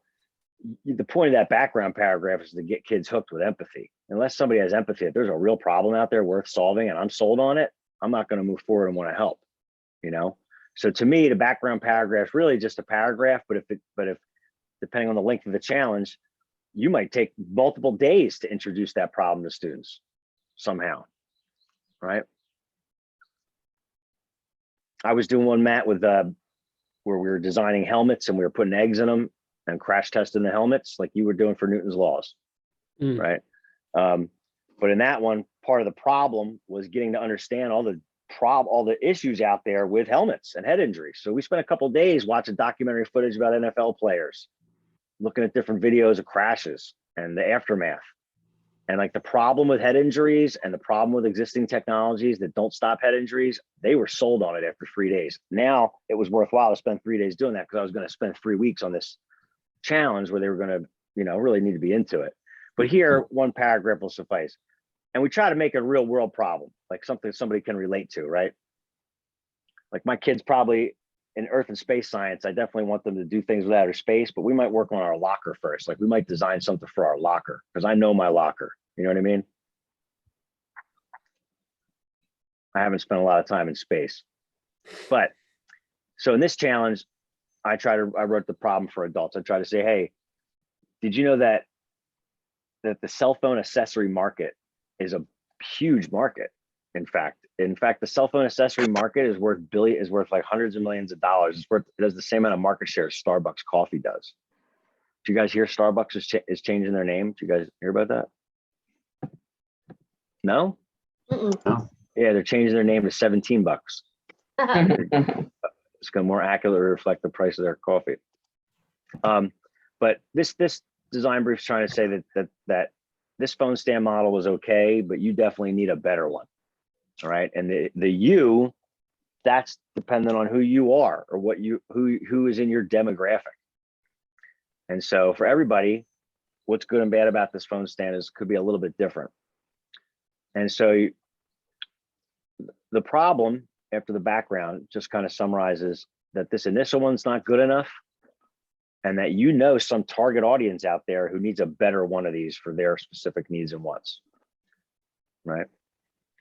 So I'm not really telling you the problem, like what the problem is with this. You're supposed to find a demographic or a group of people. So you could say, I'm making this for just me, for Rich. I'm Rich and I need a better cell phone for my unique situation. Or Rich could say, I've got these cousins, Kelly and Nancy, and they're both firefighters, and they need a better phone stand for when they're on their way to fight a fire. You know, or Matt might say, this is a phone, I need to make a better phone stand for all soccer players for whatever reason. Like your demographic, I'm using this challenge to say what a demographic is. It could be a huge group of people or one person, but the point is that that group of people have their own problems and their own needs and wants. So I moved down the design brief. Sorry, I was looking at my hands there. As I move down the design brief, I get to these two sections, requirements or criteria, and then constraints. You might see different language in other design briefs. You might download online or something where instead of requirements, they say criteria. So I put that in parentheses there. But we don't use the word goal. In a science, like in a lab in science, we have a goal to discover information or answer a question. Here, we have requirements that we can test later. Like we say, hey, this problem boils down to these requirements. You know, you've made a successful technology if it can meet these requirements. So I put a couple requirements on here that are baked into this challenge that everybody has to meet, right? But I'm hoping that you could add your own requirement based on your unique situation. So if I had picked fishing boat captains as my audience, I would need to make a way that this does not slide back and forth on the table, because right now there's no friction and it just slides easily. So I might add a requirement here, but that the final solution will not slide across the table as a boat pitches in the ocean. Is that something I could test? Yeah, I could later put this on that boat captain's desk and I could test it, see if it slides or not, right? So let's look at these requirements. You know, sometimes they'll say, if I put too many requirements on my design challenge, well, my kids, it's going to really pigeonhole them, and it's going to, you know, it's going to make it too narrow. I say the opposite. The more requirements you have, the more opportunities they have to design something as part of the solution. So for every requirement, you're creating something, designing and building something that's going to meet that requirement. So I put a couple on here. One requirement, you have to pick a demographic. Next requirement, whatever you guys create, it still has to be hands-free. Like if you innovate this for your demographic, it still has to keep doing the hands-free part for them, but anything else you want to do with it, you can. So far, so good? Mm-hmm. All right. I say 2 here just because it's something I could measure, but we're going to do this quick during your lunchtime. So when you come back, you'll have something. Maybe you only are able to meet one of these. If you can't meet every requirement, that's okay. You're just trying your best. The point of this is to have the experience, not who has the best phone stand. So can you do 2 things to change the way this looks so that your demographic would like it more, or something about the form or the aesthetics of it? And then the 4th bullet, can you make 2 changes to the way it works? You're going to keep the hands-free part, whether you build off this device, like you could build right onto here, or you could say, I don't want to use that anymore. I've got my own thing I want to make. As long as you still have the hands-free viewing part, you're good. The 4th bullet, 5th bullet, incorporate at least one moving part or feature. That's kind of ad hoc. Like I just kind of shove that in there to see what you would do with it. But a mechanically moving part or feature, it's a big word to throw in there, mechanically moving part. It's like 2 things that come together that have motion. So if you put a brass fastener through something and you had a spinny part, that would be a mechanically moving part. If you had one straw slid into another straw and they could telescope, that would be a mechanically moving part. Right now, the shark fin in the back of this thing, it wiggles, but I wouldn't call that mechanical movement. All right, and the last bullet there, we already said, continue to offer the hands-free part. So the requirements or criteria, these are things that at the end of your design process, I can test them. Does it meet these requirements? The next thing on the design brief are constraints. Another term we'll use for that is limitations, right? But constraints are the things like how many people could be in your group? How much time do you have? What materials do I let you use? Constraints are always going to be the things that we're limited to during the design process or during the challenge. And I have a notes sheet that explains these sections of the design brief and what they're it goes into more depth. That gives a list of what the different constraints categories can be, but it's like tools, machines, materials, people, time, energy, knowledge, and raw materials and time. All right, I'll show you that note sheet later.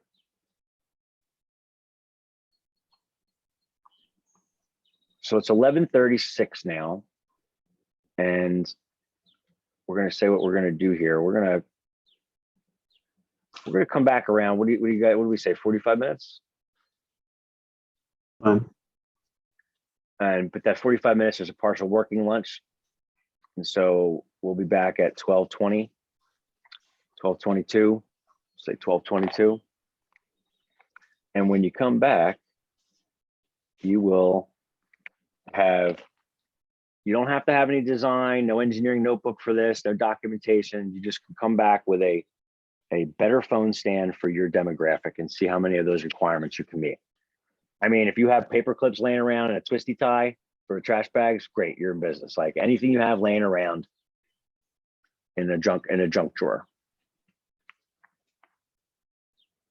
It could even just be other paper, or even if you just have markers or colored pencil laying around. All right. We're doing this not to do this whole activity the full way, but just to tease out these points and illustrate so that you can reproduce this in your own room. I like this activity. Me too. Cool. Do you guys have any questions about what your task is? All right. So after lunch, when you come back, 12:20, 12:25, whatever it's got to be now, I'm going to put you on Shark Tank. Not a real Shark Tank. There's no sharks, right? But we're going to pretend that you go up there with your device, all right, and you're going to have 1 minute to make a pitch to the rest of us that the original device wasn't good enough for your demographic because they have their own needs and wants. That's what makes them a demographic. But your new device is better for that demographic, and here's why. Okay. Now in English class, right, all they talk about is claims, evidence, and reasoning, writing with claims, evidence, and reasoning. So to me, in a design challenge, when you have the opportunity to hypothesize how your solution is going to work, like if you had to write about that roller coaster and how the balls were going to move, right, and how they're going to be exhibiting Newton's second law, Newton's first law, you get to take a guess at it, right? And then when you test it out, you can write how it actually performed and compare your hypothesis to the way it actually worked. When you pick a decision about what you're going to make, if you have to write with claims, evidence, and reasoning based on something you learned back at the research step, that's the way an English teacher would want to see the design process using language arts literacy. Only thing we're going to do with that is that when you pitch today, you're going to try to use claims, evidence, and reasoning to support your pitch. Very informal. All right, so I hope you guys have a really nice lunch. I'll be here if you need me.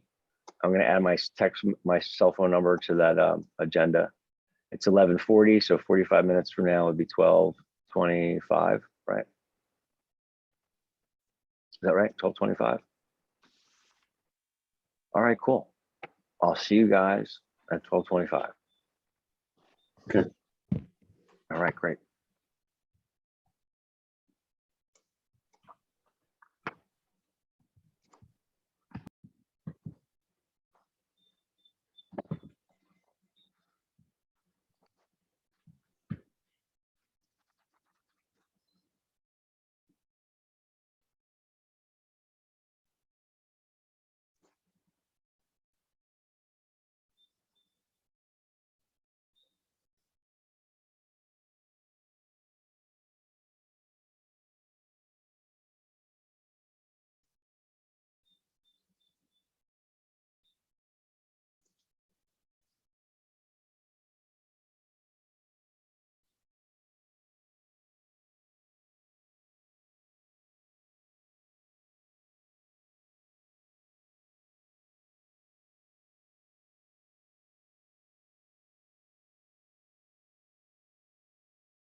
Hey, Rich. Hello.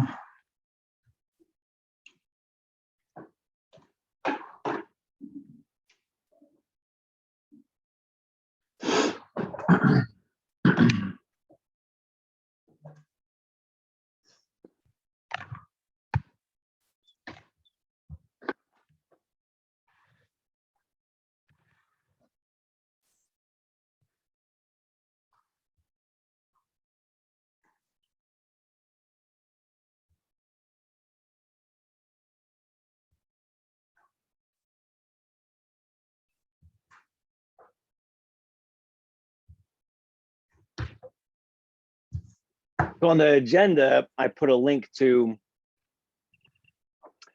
a workshop post-evaluation form at the end of the session. If you guys could fill that out and get it back to us in the next couple of days, that'd be awesome.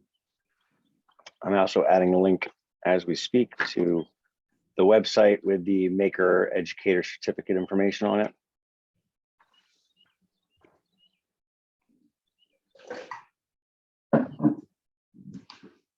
And my buddy, Dr. Eddie Cohen, is the one who fields all those questions and responds to people if they have questions and things like that. If you put any a request in on that website. So I was just saying that at the top of our agenda, the fifth blue link down from the top says Maker Educator Certificate. If you click on that, it takes you to the website with information about that program. Post-evaluation workshop form for later. And I have your certificates, and at the end of the session, I'll put them into the chat box, or we'll email them out to you. I also wanted to point out real quick before we get back into it, if we look in the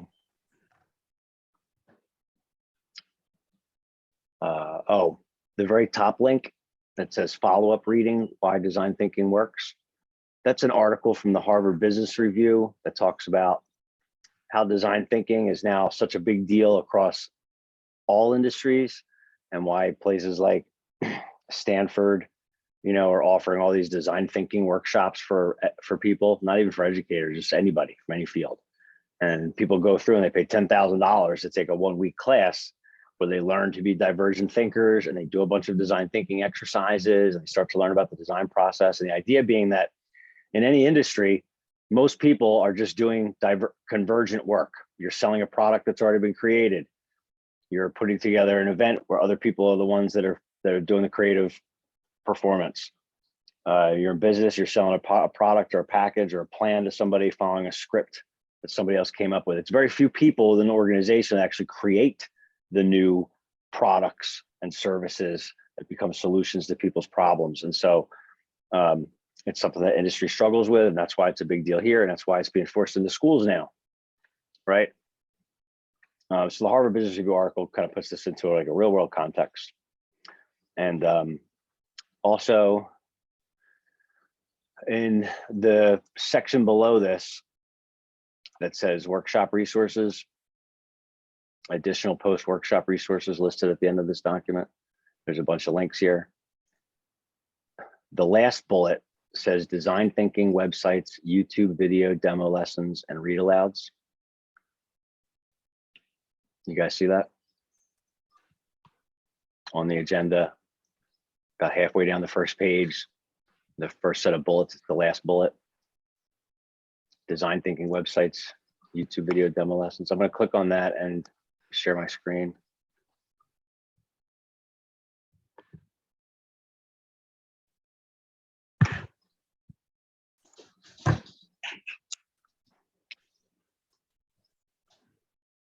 So these are links to like external sites. These aren't things that would be in the shared folder. And the first handful of these are like think tank websites that have their own materials and resources to support design thinking. But if I scroll down to the bottom of the first page, there's a nice video here on how to write a design brief.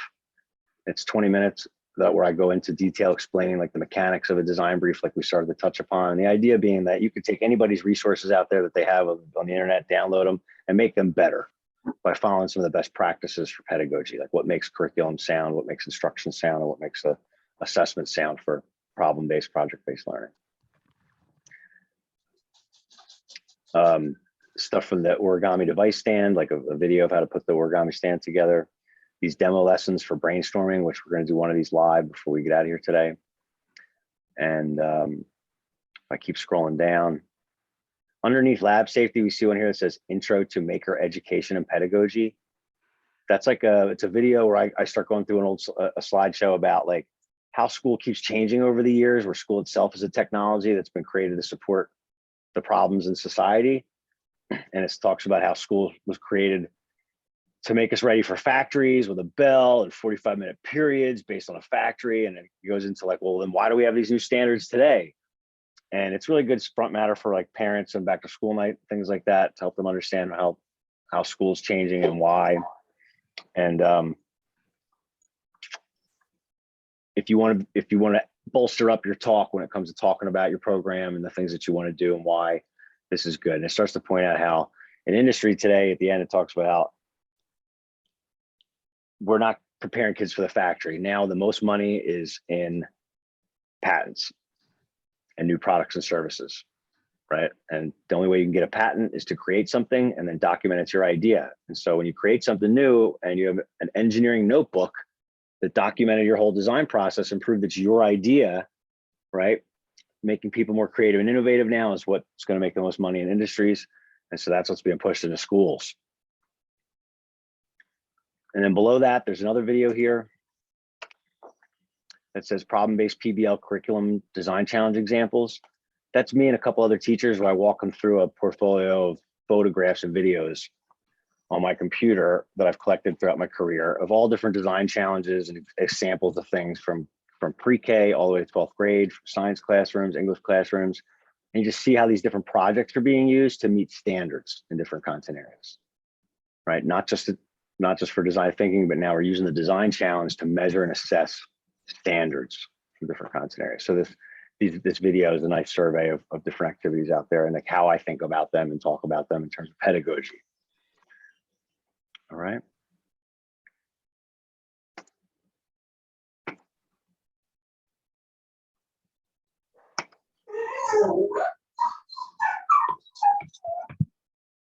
You guys hear that? No. All right. You're on Shark Tank. Not really. Like I said, there's not going to be any jerks here critiquing your idea. But we're going to pretend that you just let students go for an hour with all these supplies you had out in front of them, whatever it was. Maybe you only had paper to put out for them. The less you put out, the more creative they have to be with what they have out in front of them, right? Sure. But if I put a ton of materials out on the table, like all kinds of stuff, like and there's pink ping pong balls sitting there, inevitably some kids are going to grab the pink ping pong balls just because they look cool, not because they may help them solve the problem, but because they look cool, they got to get their hands on them and make them part of it.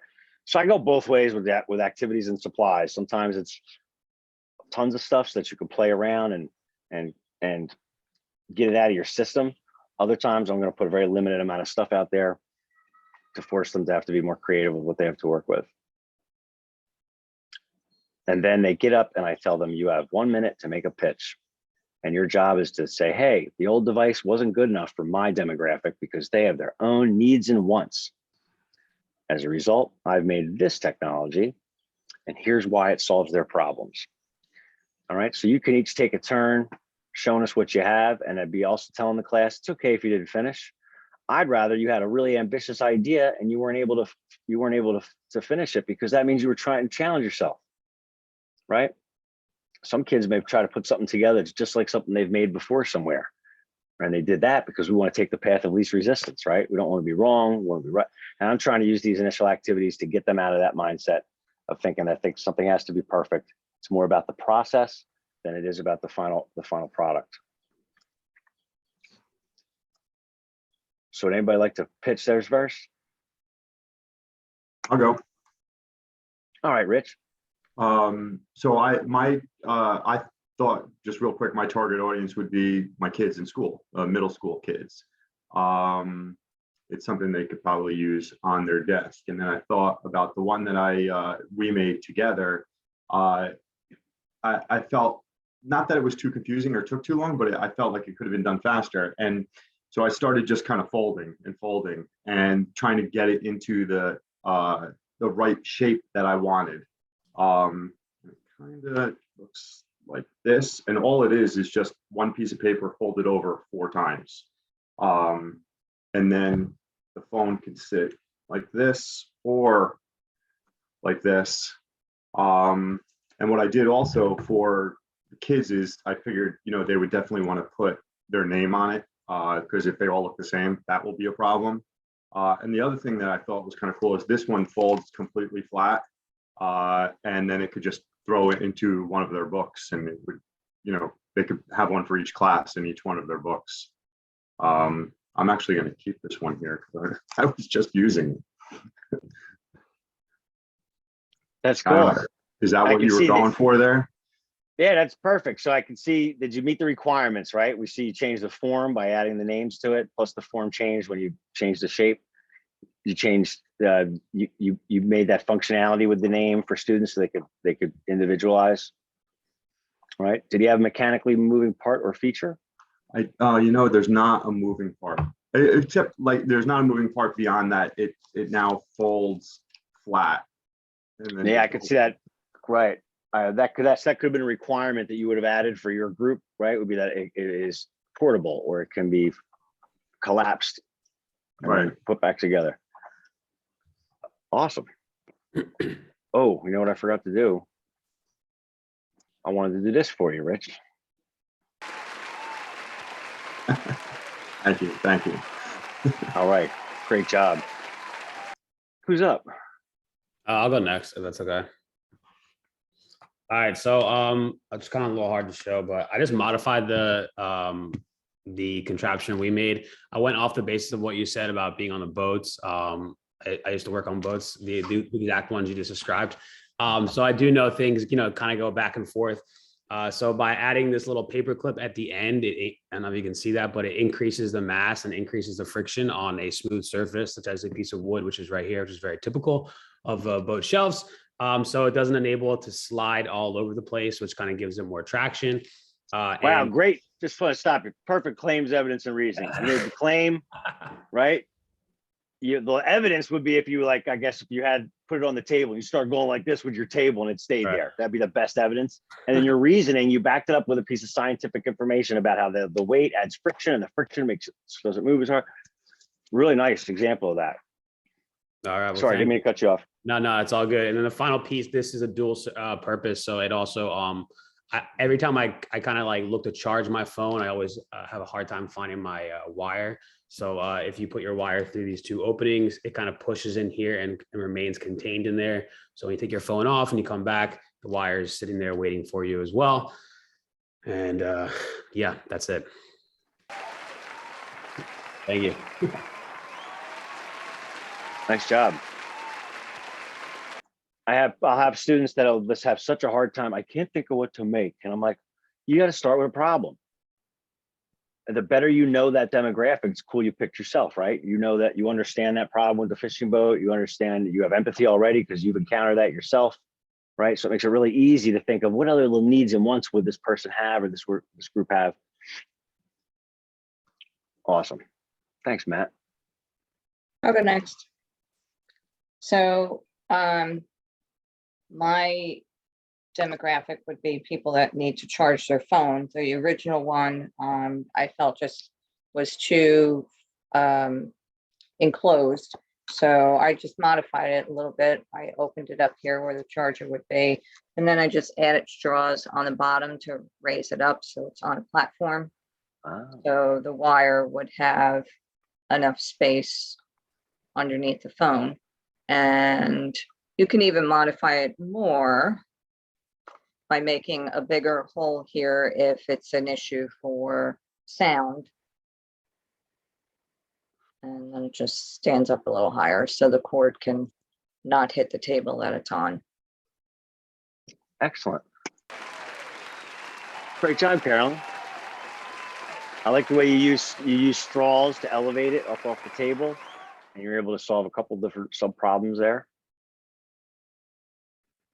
All right, I guess it's my turn. I changed it completely. I don't know if I went off the task, but so my target demographic are people who work outside and in the elements, like say an engineer on a job site.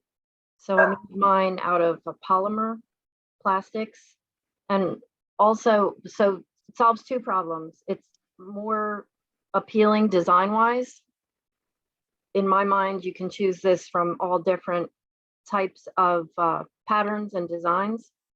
And so since it's a polymer plastic, it's heat and weather resistant, and it has a Velcro type substance on it that you can also put on the back of the phone, so that if you're outside and in the elements, it holds it on it's more stable. It doesn't just rest, it actually attached with a Velcro type substance. Nice. Christine, I like the way you incorporate good technical language and the way you describe the things that you're talking about. Thank you. Yeah. And I could tell you're being mindful of your technical language. Where'd you get that tape? What is that special colored tape? It's that you just put around duct the tape. polymer? I'm like, I just have so much nonsense around my house. So when I say polymer, I mean Legos. I covered Legos with duct tape. And then I have Velcro at home. So I don't know if I went too far off, but I completely redid it. Audience approves, Christine. Nice job. And we just illustrated again, right? How 4 different people took 4 different approaches to this, from totally different points of view. And what we just did here was, what I might, some ways I'll wrap an activity like this up is I might show students examples of what other people have made in the past to kind of inspire them and show them other things. If it's a science, I like to put up the 8 practices of science and engineering. So we know that no matter what science standard you pick out of the billions of them, the standard is now a performance expectation. And so the standard is some piece of content that you can only engage with that content through a practice, right? And there's only 8 practices. So kids, you may not cover all the science content there is to cover in a year, but when they go to take a standardized test for the state, it's going to thrust them into the middle of either inquiry or create. And it's going to give them some situation they're in, and they're going to have to act. And they may give them a bunch of data and ask the kids to show which table they think shows the data the best. And then that one, they're doing modeling, like the modeling of that, like to model data or to what's it call it? What's the other, not the practice for modeling, analyzing, obtaining, and communicating information is a practice. The point being that if they know the practices and they know how to act in a practice, then the content is less important when they get to the standardized test, believe it or not. And that has been proven through math and language arts literacy Common Core standardized testing. And so I think the same thing kind of applies. So what I might do is I might flash up those 8 practices of science and engineering and just ask students, like, we're not worried about the other parts of standards, but just with these practices, which practices do you think you touched upon while we were in there? Let's take a look at those 8 practices on a slide real quick.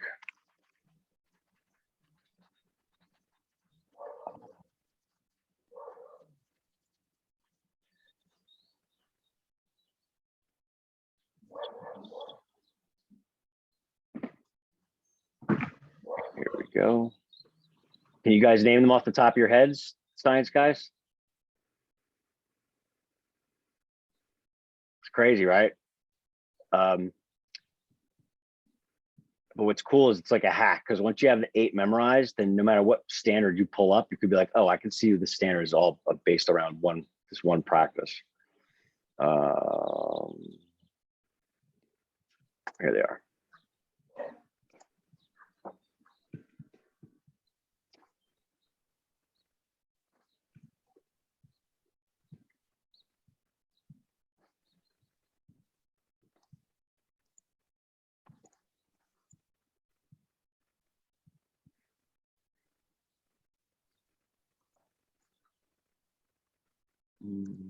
Are you guys seeing my screen as I toggle through here? find the picture of these where they're bigger.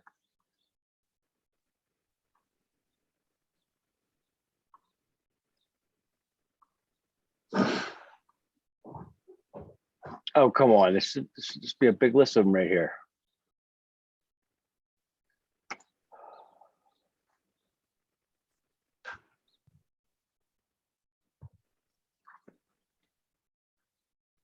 Let's do it here. I got them here.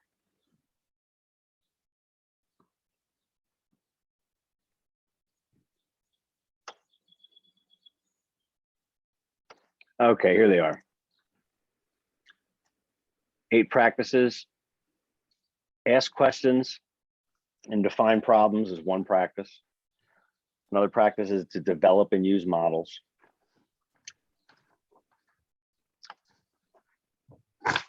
There we go. Third practice, can you plan and carry out investigations? Fourth, analyze and interpret data. Use math, computational thinking, construct explanations for science, and design solutions for engineering.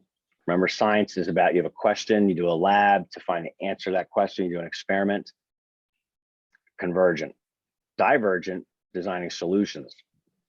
All right, then engaging an argument from evidence, and then obtain, evaluate, communicate information. So I can't see your faces right now because the way I have the screen shared, but can you just pick out a practice that maybe you engaged in here informally on your own? Designing solutions. Yep, you designed a solution to your group's problem. What else?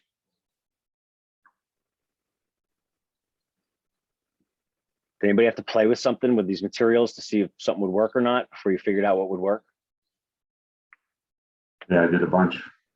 Yeah, then that would have been an investigation. You know, it's not formal, but informally you investigate. You tried something out to see what the outcome would be. Well, developing and using models, right? Yep. And that's a cool, that practice could be like we did here. We made a physical model of a prototype. But if I gave you a bunch of data, like a data set from an experiment, and I was like, hey, put this into a table or put this into a chart, that would be modeling with data. So the modeling practice, you could see it as like, oh, this is kind of modeling can be like an invitation to a whole design challenge, or it can just be like seen as creating a model of something, whether it's a physical model or a digital model. Like if like we tested the, like say we had to test these out and like we did a full design process, and at the testing step, I had you take this on the boat with you, right? And I had you take it on 4 different boats to run the experiment 4 times. And then I had you take your results and put them in a table at that step of the design process. Then you would be specifically just like develop, you know, using that practice at that testing step to display and communicate your data. All right, what else?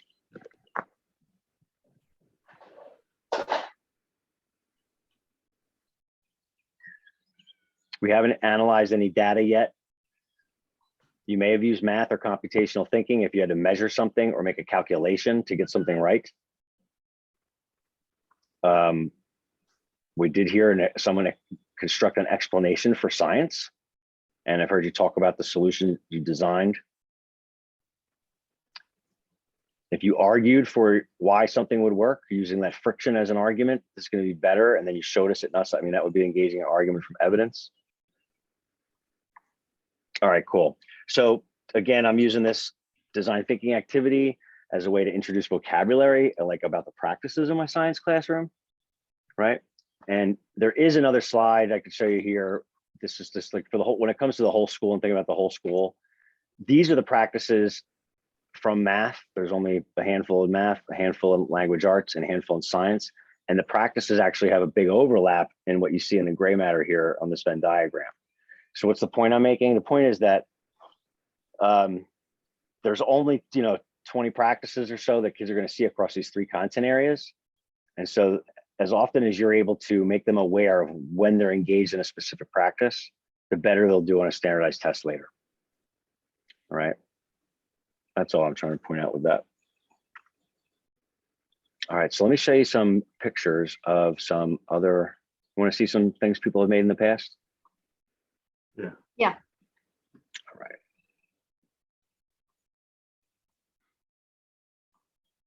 Okay, so I'm going to show you the picture and then you tell me what you think the problem was they were trying to solve. What do you think they were trying to do here? Like selfie stick. Yep, they needed the hands-free, but from a distance, like a selfie stick. Maybe somebody wanted to make something that had the theme of giraffes.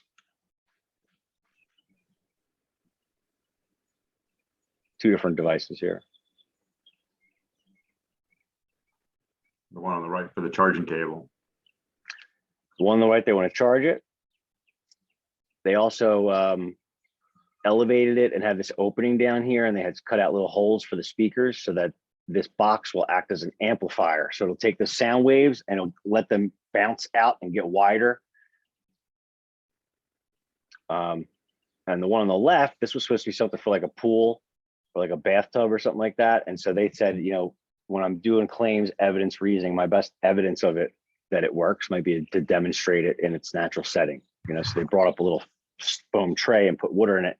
And I just pointed out to them like, yeah, that's really good evidence. You could tell me, you know, anecdotally it worked, or you could actually show me it working. Like that'd be that'd be the best way to argue from evidence. Roger, I thought of you immediately when I saw this one. Somebody said putting it together was difficult. If the paper came with numbers on it, I could do a fold by numbers. And so the technology would be the fold by numbers system that would allow you to put this together more easily. I thought that was the craziest thing I'd ever seen when I saw this. I'm like, wow, that was insane. That was like insane. Somebody came up with that and it worked. How about here?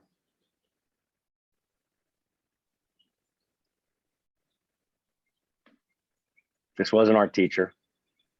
And she just said, you know, I'm thinking about human form. It's what's been on my mind lately. And that's what we're doing in my class right now. And I could see this have an overlap with that if one of the requirements was that it had to take on anthropometric form or something like that, you know?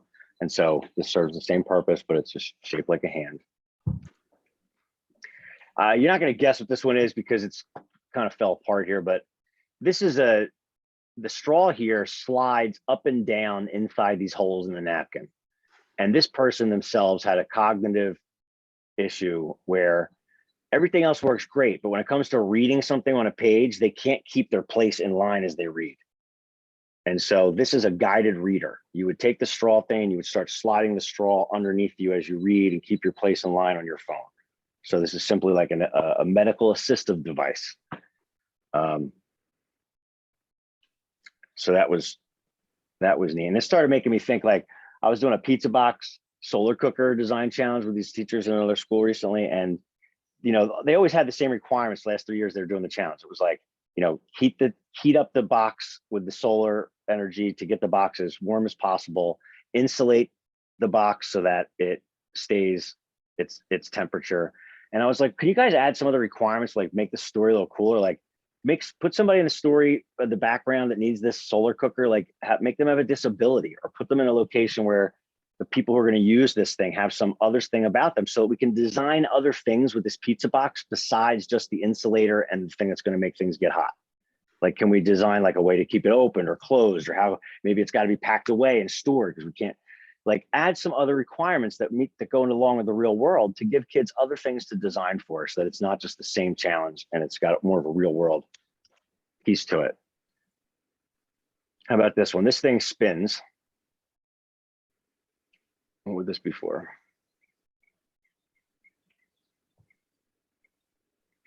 This is Velcro here. You can attach your phone to it and then rotate your phone 360 degrees around. So here, I don't know what you would need this for. You want to spin your phone around, but what blew my freaking mind was that they took 2 bottle caps and they filled them up with marbles.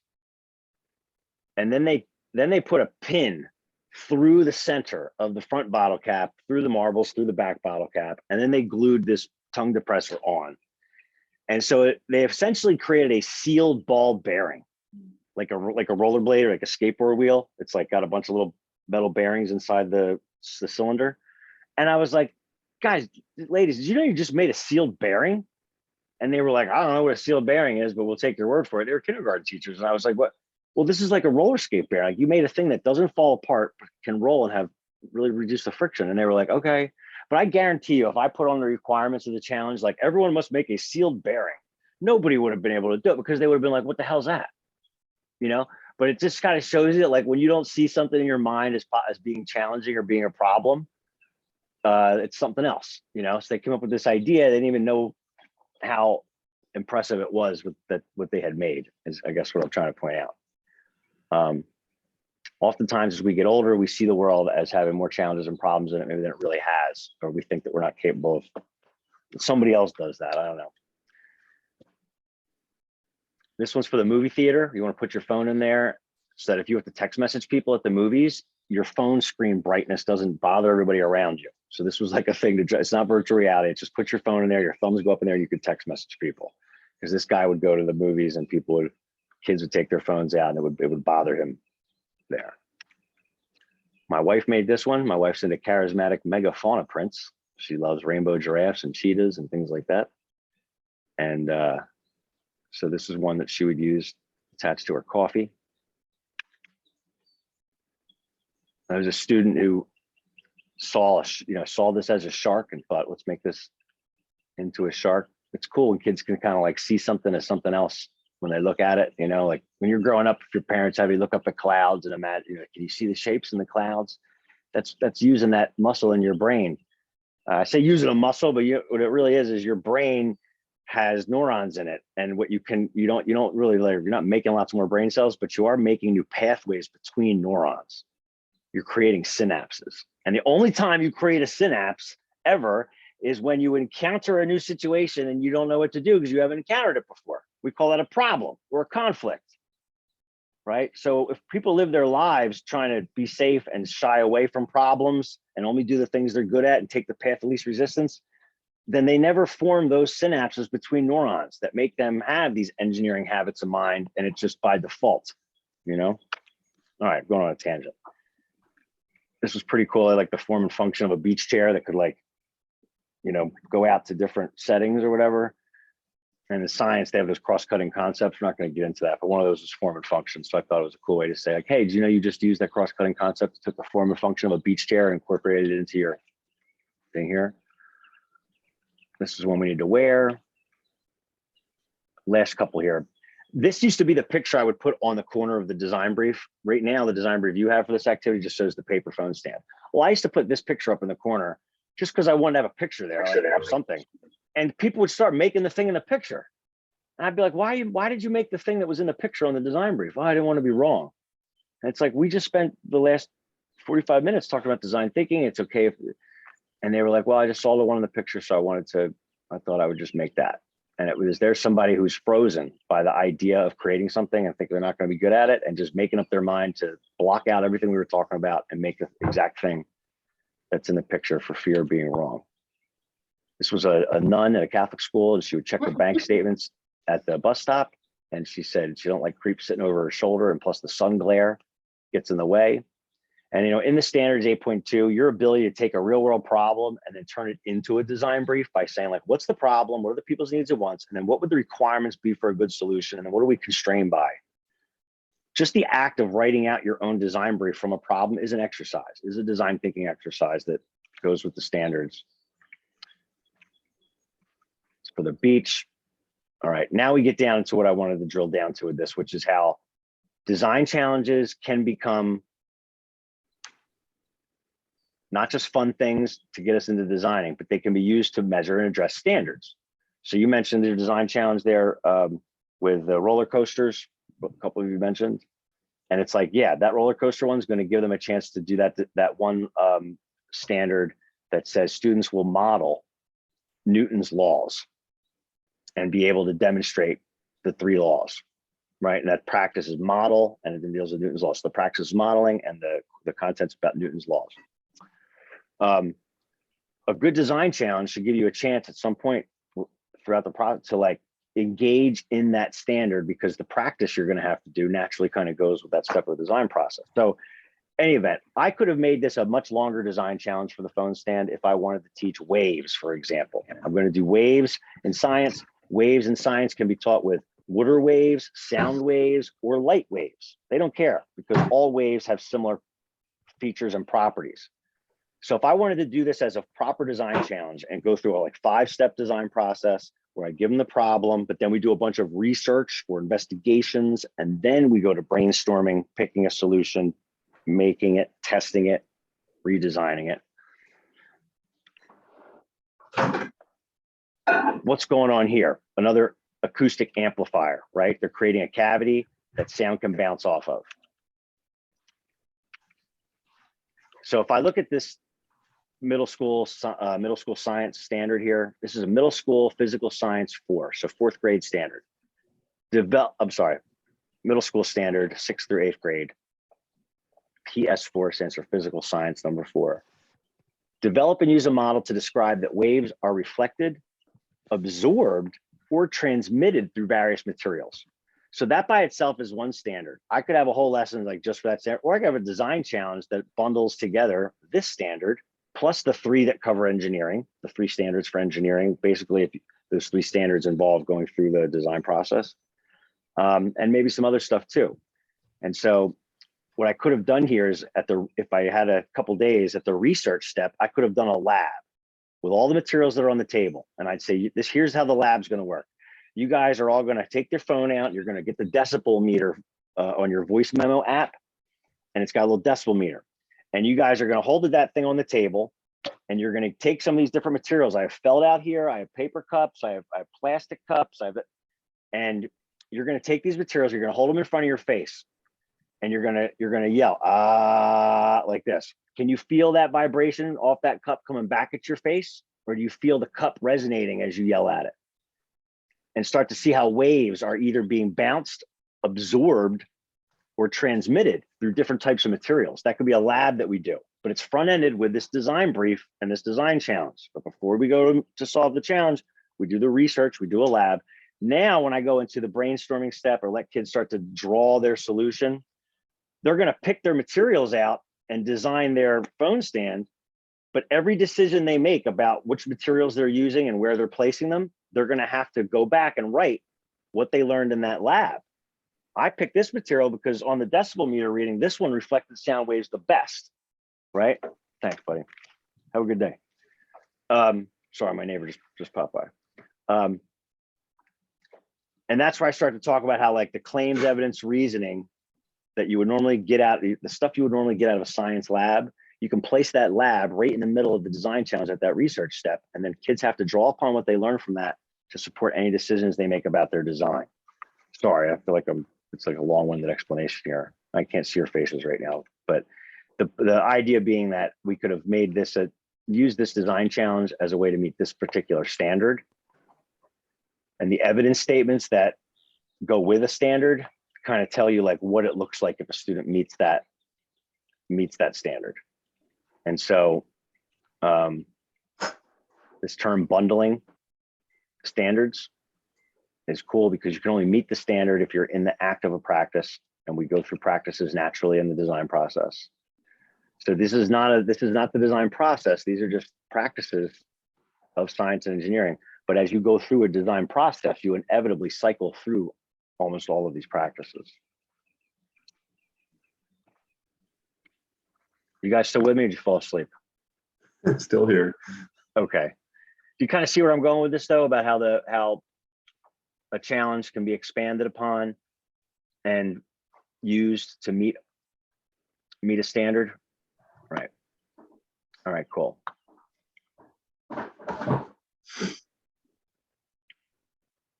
Give me a second to get my bearings here on all these things I've got open.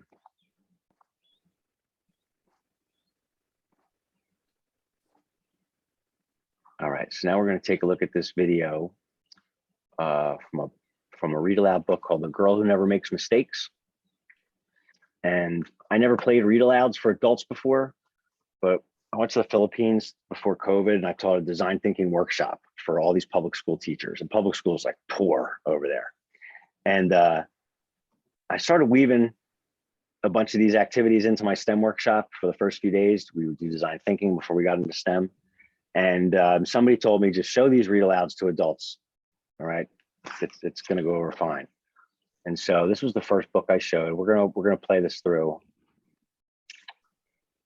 If you've already seen it, then you can take this time to look in the, maybe you can look at some resources in the shared folder or something like that. All right, share screen. And like, this isn't me. I make mistakes all the time.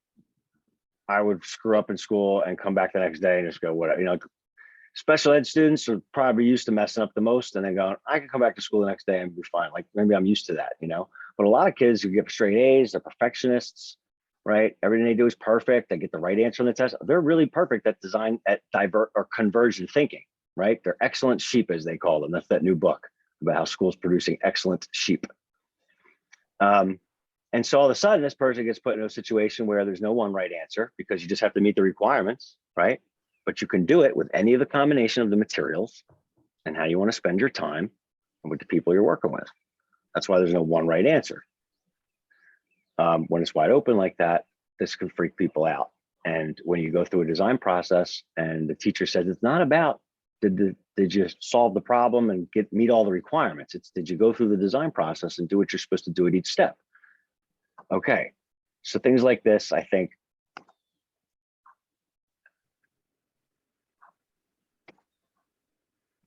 are nice, even for adults. Basic, Chrome here, optimize for sound and video.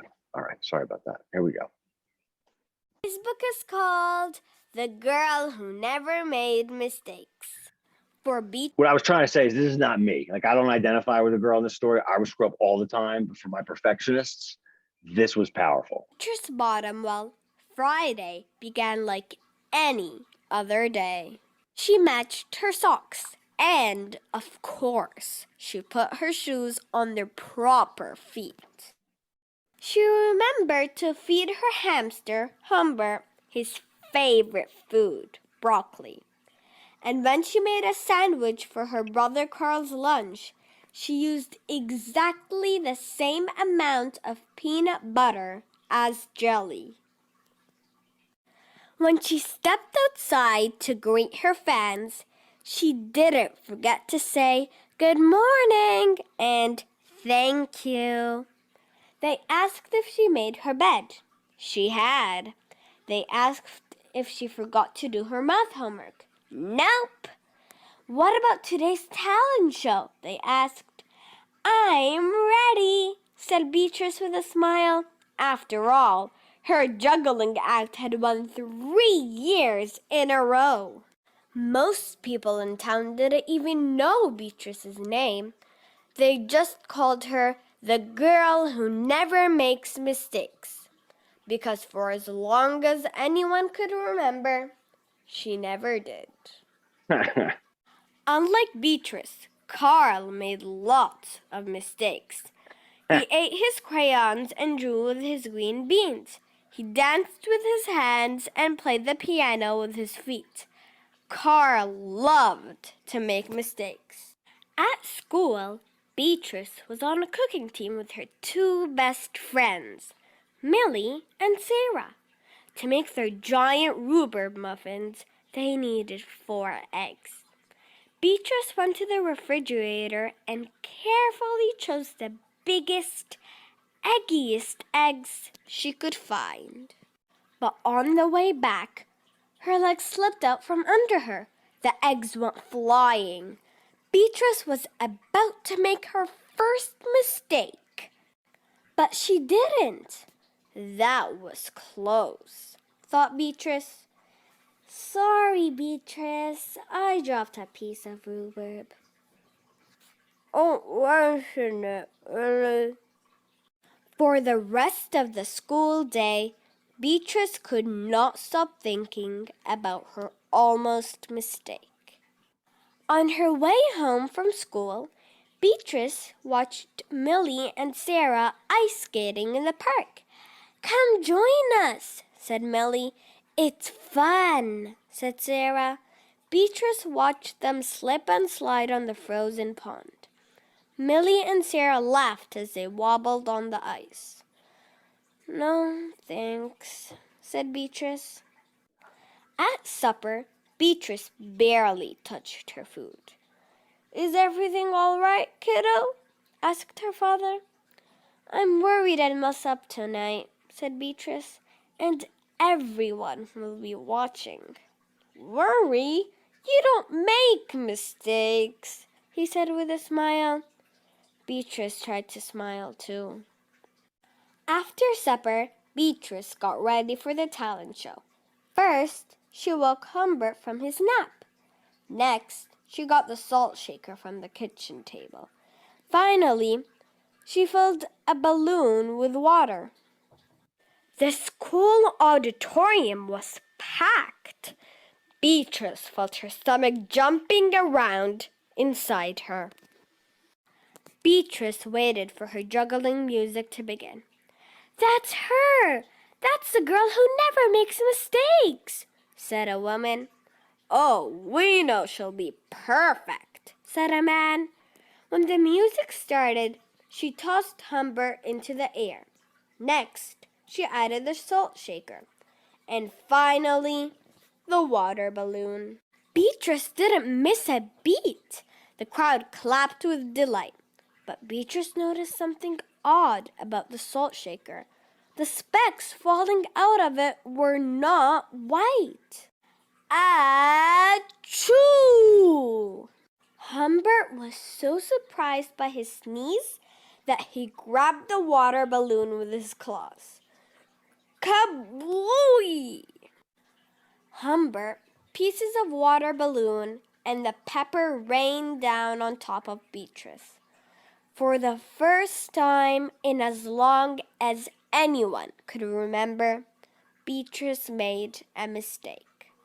And it was a big one. The music stopped. Beatrice didn't know what to do. Cry? Run off the stage? The crowd sat stunned.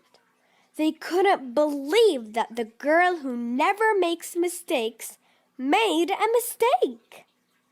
Beatrice looked up at Humbert. He looked back at her. His hamster fur was soaked and speckled with bits of balloon. Beatrice let out a giggle. The giggle grew into a chuckle, and the chuckle became a laugh. The people in the crowd looked at each other and then back at Beatrice. They began to giggle, then chuckle, then finally roar with laughter. Beatrice and the audience laughed until they couldn't remember why they were laughing. That night, Beatrice slept better than she ever had. In the morning, no fans greeted Beatrice. When she got dressed, Beatrice, for no reason at all, put a polka dot sock on one foot and a plaid sock on the other. Beatrice and Carl made sandwiches. This time, they put the peanut butter and jelly on the outside. They called it an inside-out PB&J. Lunch was messy and delicious. Later, Beatrice found Millie and Sarah skating in the park. They fell along and laughed. Now, people no longer called her the girl who never makes mistakes. They just call her Beatrice. The end. Thank you for listening. Don't forget to hit subscribe and share my channel. Goodbye. So I was in the Philippines. I showed that video. It was the first time I tried to show them. I was like nervous the whole time. They were going to think that I was, patronizing them or whatever. And at the break, all these people came up to me and they were like, "Oh, I'm really glad you showed that video. I was nervous about being at this workshop, and like, it just made me have more empathy for people that really are perfectionists that see themselves that way, because for them, this is going to be the biggest problem, is doing work like this, being comfortable. And that's what design thinking is about. It's about helping everybody get to know how they think and act, and how what has served them well in the past for just inquiry is not the same when you get into a design challenge. Yeah, there's going to be inquiry and design challenge. We're going to do research. We're going to do labs. We're going to do experiments. We're going to do stations. We're going to do investigations. But then we're going to be brainstorming. We're going to come up with lots of solutions, and we're going to pick the best solution. Oh, we got to converge. Got to come back to converging. Let's pick the best solution and have reasons why. All right, cool. Now we got to design it, and now we have this solution. Now we got to design the thing, whether it's a drawing or we got to model it. I saw the modeling of a cell in like middle school, where you got to model a cell. It used to be you could make a cell with spaghetti parts and dried beans and label them. Well, now you got to show the relationship between the parts in the cell. How do you do that? It means you're going to have moving parts or have some way to show change of something over time, right? And so what does that mean? Well, we had kids pretend they were parts of the cell, and the kids had to work together to be the model of the cell, you know, and they couldn't talk. So just with the movement of their bodies and any objects they grabbed in the room, they could try to relate to say, this represents this part of the cell, and here's how it interacts with the other part.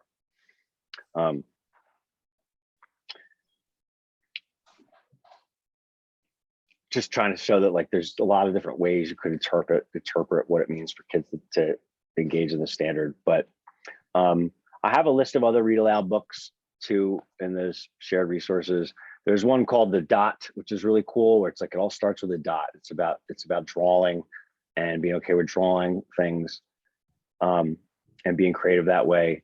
In pre-K, we do what to do with a box, and every kid gets a big, huge cardboard box that you put like a generator in, and they get to imagine it's whatever they want it to be. And the girl and the boy in the story do the same thing. Not just for read alouds, for like supporting something, but books are a great way to introduce a design brief. You know, a problem could be embedded in the story. Every story has conflict in it. And so in elementary, there's a lot more curriculum that uses a read aloud, or not a read aloud, but like a storybook to introduce kids to a real world problem and gain empathy for the people in the situation. And then the challenge ends up having you help them. You know, even the nursery rhyme design challenges are like that. The Humpty Dumpty one for teaching about gravity, they do Humpty Dumpty book, and then they design something to catch the egg when it falls off the ledge. You know, in my resources, there's a plethora of activities in the folders that you could try. And then there's also links to other larger design challenges. So I'm going to give you guys a link to my huge shared folder that's not on here. I'm going to put it in the chat. It's just like my personal folder. It's not, wasn't necessarily part of this workshop. And so I'm sure some of you are going to be eager to look for more resources. Let's give you that one now. We haven't really, it was only a 4-hour workshop, but like the next things I would get into is like assessment and like how do we capture what kids are doing at each step of the design process. And that could be a blank book that they're writing everything in and titling the steps of the design process, or it could be a set of packets that you're giving out for each step of the design process where you already have places for them to write things, draw things, what have you. But in this big folder, there's a link to engineering notebook templates, design brief templates that are generic, that have little rubrics to go with them and stuff. All right, so I'm going to give you guys a chance to look at this folder. Just open it up.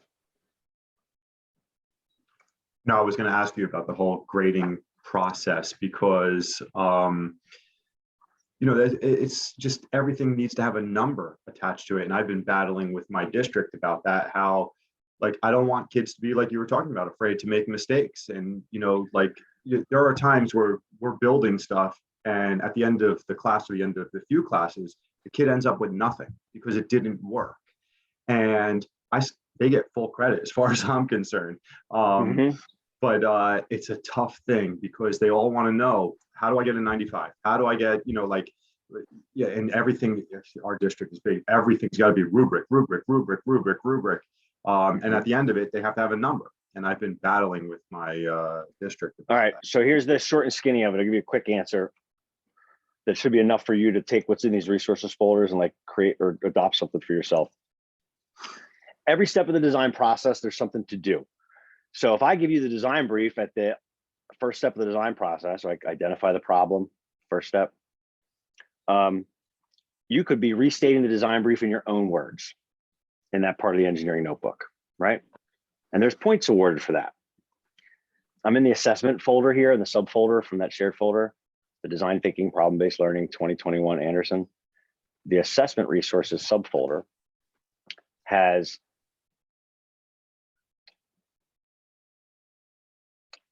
a subfolder of engineering notebooks, and there are rubrics for notebooks in here.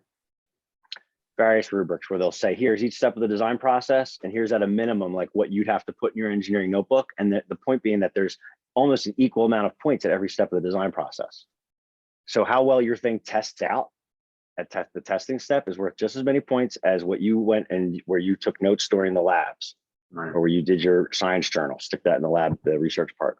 So if every part has points that are available, then the testing and how well it performs, that's just, you know, a fifth of the grade or a percentage of the overall grade. Right. And then the redesign steps. So let's say we made bridges in physics, we all crossed the bridge. My teacher would have been like, back in high school, he'd have sent you home with the sticks, right? Your parents would have built it. You came in, everybody had this bridge and we crushed it. And then whoever's held the most weight did a load to weight ratio score or whatever, right? And then whoever had the highest score got the A. We bell curved it down. There was no like brainstorming to get points for. There was no planning of your thing with hypothesizing how it's going to work before you even test it out. There's points for all that. There was no labs about forces from which to draw upon when we started to design the thing. When we crushed it, we just took a load to weight ratio. We should have been recording it. We should have watched the slow motion videos back, and we should have got whiteboard, like the smartboard markers, like John Madden on the football thing where he would draw all over the football screen, you know, like that, like what's going on here. Use the thing to show where the forces are going, that explain the compression force, the torsion. Do you see the shearing force? What did you hear? What did you see? So we can get back as much qualitative and quantitative data at the testing step, right? Then the redesign, I'm not going to have time to rebuild the bridge and crush them again, but you're going to get to totally redraw your plan for your bridge. Any change you make, you can support with writing, saying, I would make this change because I watched Kelly's bridge. And what I learned during testing that Kelly really represented how the I-beam worked. I should have thought of I-beams. I'm putting an I-beam here for this reason. So that any lack of knowledge that you weren't able to demonstrate with your product itself, in the redesign is where you can show that you've now gained that understanding. And more than likely, it's going to have to be pre-made workbook pages I make up, where I have to give them these specific instructions about what I'm looking for you. Here's a vocab word box. Make sure these words end up in your descriptions. Like, you know what I mean? If you write, and you could build that engineering notebook up. First year, it's kind of whatever. Second time you do the challenge, next year it gets better. Third year, you're selling that puppy on Teachers Pay Teachers for $300. I don't sell any of my stuff online. I just never took the time to, but I love giving my stuff out to people, and I love hearing people say that they took it and did something else with it.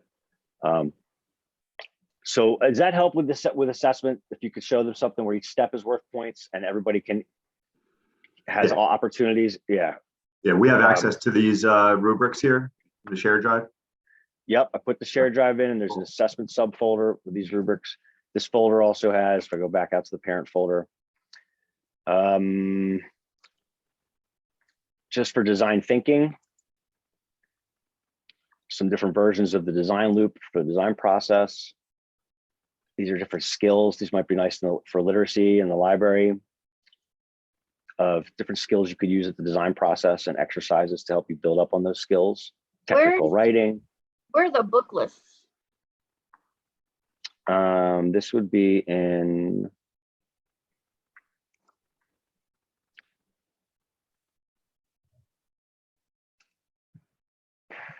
problem-based. I think it's in problem-based PBL book lists. Okay, thank you. Cool.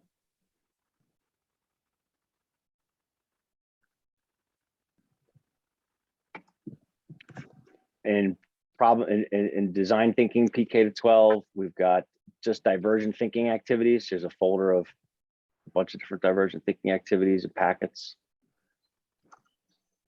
Is there a specific activity, if you did that that book about the girl who, I'm being totally selfish right now. Yeah, I would use that to talk about optimism, probably. Okay. As the habit of mind. Yeah, and if you go back, I'm sorry, there's so many like crazy links and stuff. This is just supposed to be like a simple workshop where I just give you a couple resources, but I ultimately just feel like I want to give you everything I have. On my agenda, there's like all these links on here, and if we scroll down,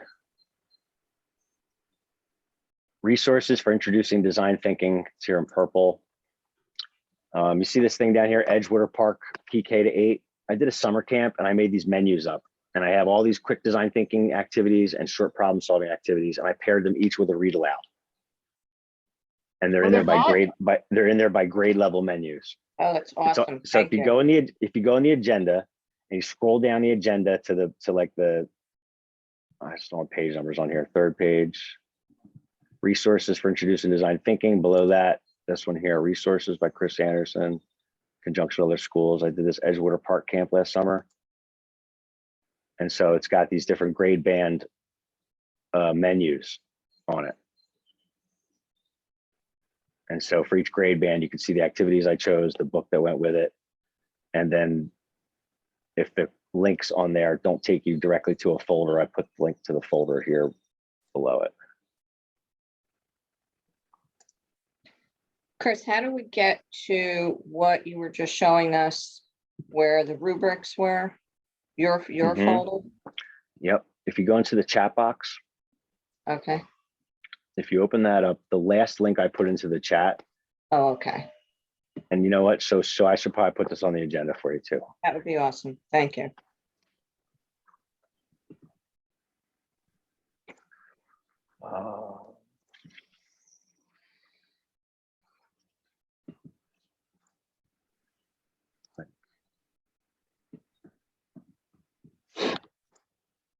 Okay, so I'm going to put this link to the huge shared folder. I can't even believe you gave us all this stuff. I know. Awesome. Thank you. Yeah, I hope that you're able to find things and enjoy going through it. Where I put this, how about underneath slideshow? Chris's giant PBL folder. Awesome.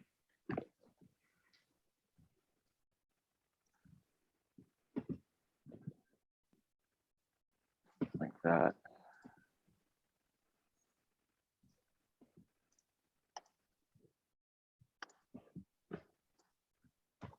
All right, so that link's live. See if that link should work.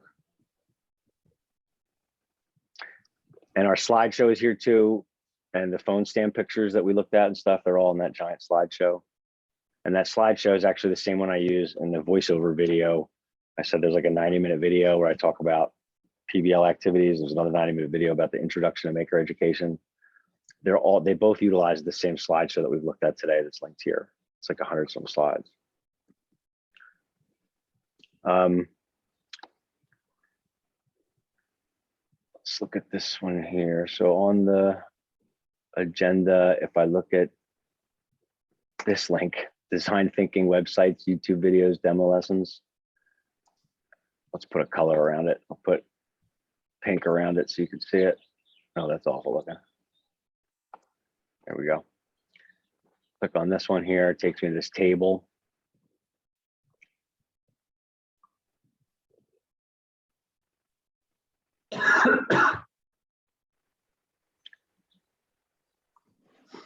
These two videos here, Intro to Maker Education and Problem-Based Learning PBL examples.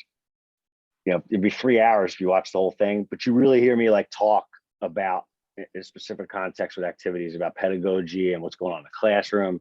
And like, if you're really interested, you want to hear me talk for 3 hours, I think it would be helpful for you. Okay, cool. So it's 1:26. I want to do this last exercise here.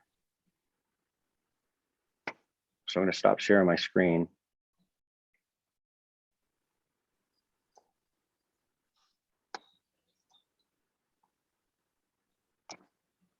And let's go to, all right, so we're going to talk about brainstorming. So I told you for 10 years in a classroom, 7th through 12th grade.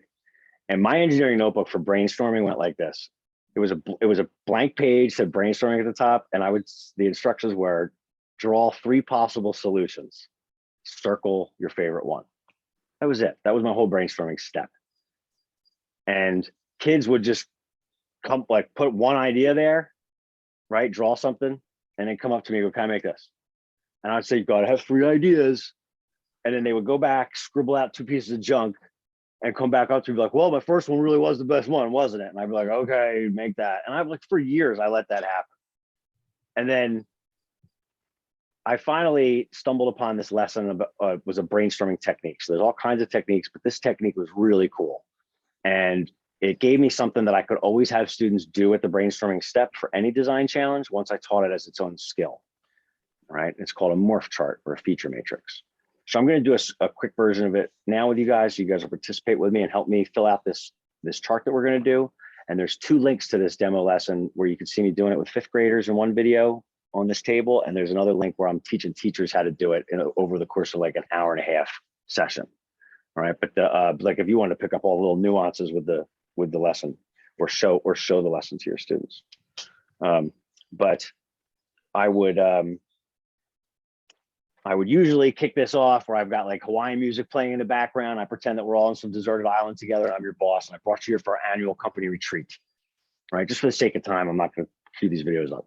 And then I tell you that on our retreat, we still have to do a little bit of work, you know? So all we have to do as a group here is we have to come up with a brainstorming list of new bars of soap that we could send over to the rest of the team. And what's going to happen is we just have to come up with lots of bars of soap as an idea, but they're going to pick one from us and they're actually going to pitch it with our pitchmen and women on television. They're going to sell these things, you know, British accents.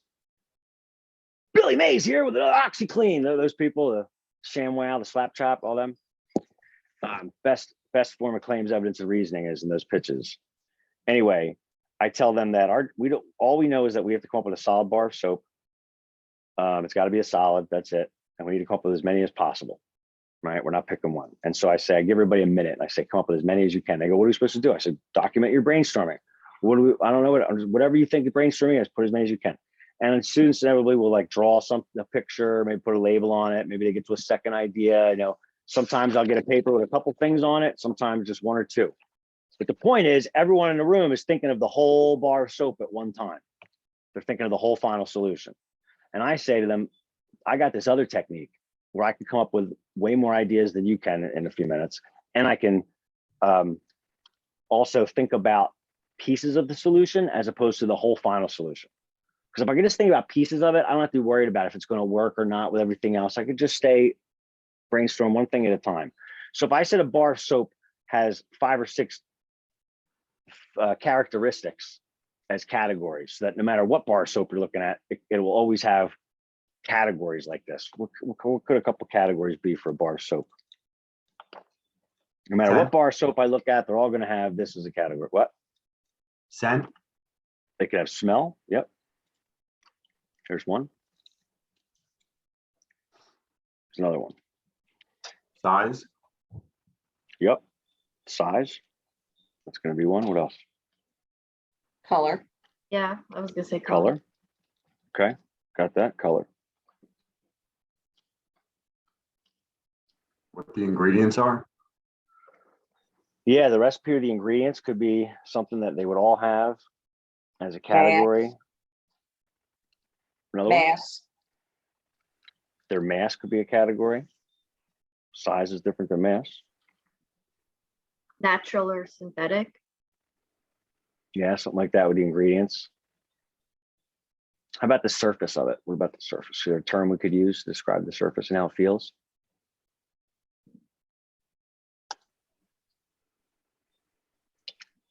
Rough When you or feel this smooth? Texture. Yeah, there you go. Texture.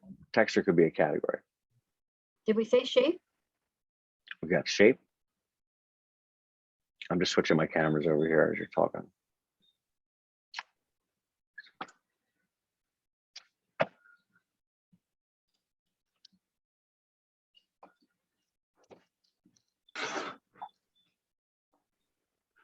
Yeah, I think we pretty much nailed them all.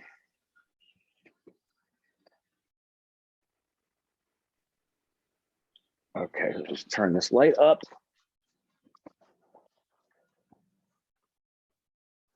Let me shut this door so you're not hearing the lawnmower.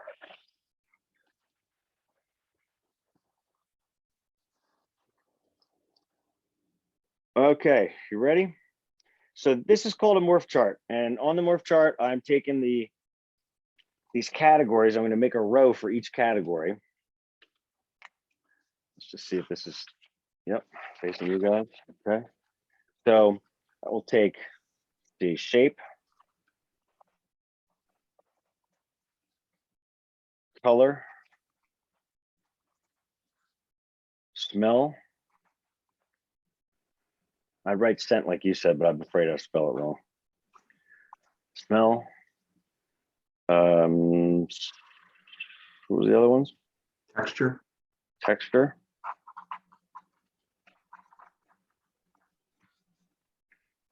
Size.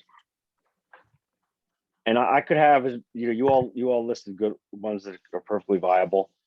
I usually stick with these 5 and I add a 6th one that says miscellaneous, which is like if you wanted to add something to the bar itself, like soap on a rope or something.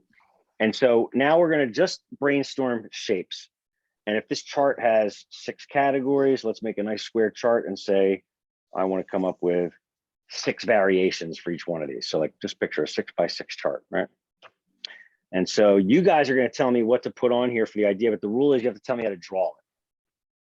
Easy for shapes. When we get down to texture, color, you have to tell me how to draw this, because to help you with your design thinking, I want you to be a better communicator. I want you to be able to come up with pictures that would universally convey the idea that we're trying to get across. You're going to be more creative to be able to do it with just a picture.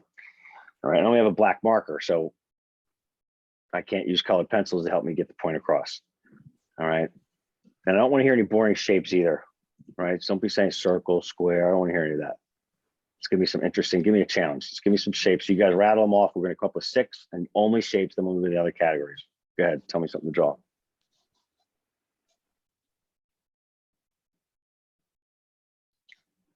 A shape, any shape. Bar so it could be any shape. What do you want it to look like? Sphere. Sphere.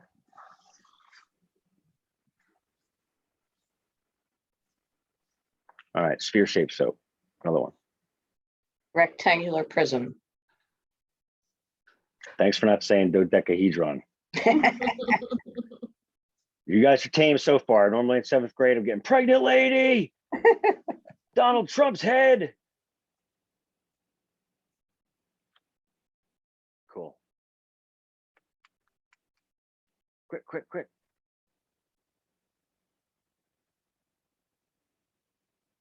This is what it's like when I go to pick a song on YouTube. Every possible song's there, but I can't think of one I want to go. Pyramid. Okay, pyramid.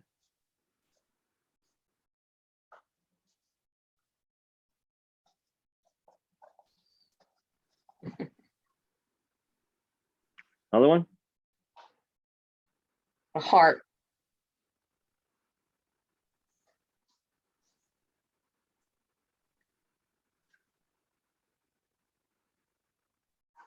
Cylinder.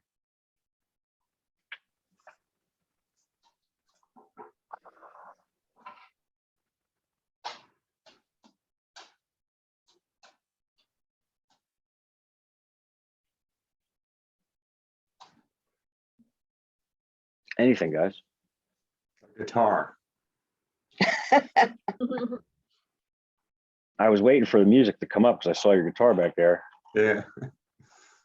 My piano doesn't fit in my garage here, so you wouldn't know I got to play piano.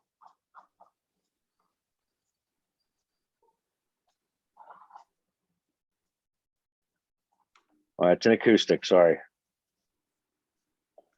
Great, okay, so we got 6 shapes, nice. Now let's go to colors. Tell me colors. Tell me how to draw that color. What picture am I gonna put there to get anybody to understand that color?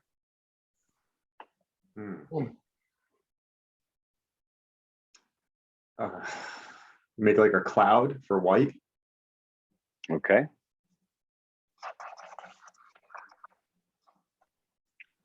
Another one? Heart for red. A heart for red. Okay. Flower for pink. A pink rose.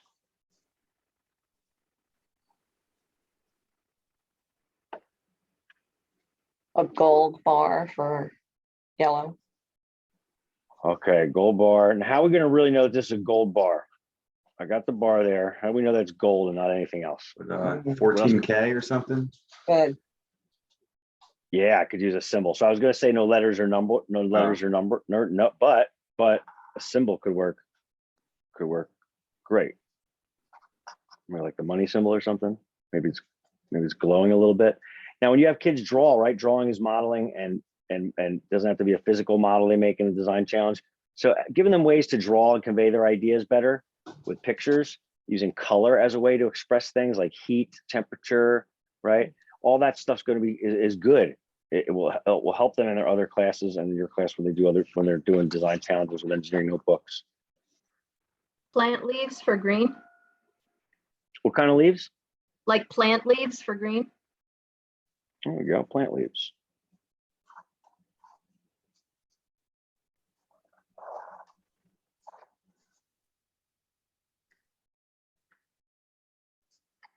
Now I might ask them to say like, oh, hey guys, transparent is one idea. So's glow in the dark and so's invisible. Talk to your neighbor.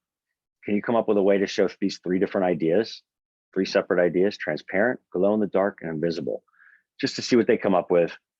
You know, we get like the Harry Potter cloak, the wand of invisibility, whatever they call that thing, or we get different ideas out there. I might say glow in the dark. Maybe I'll draw like a nuclear cooling tower.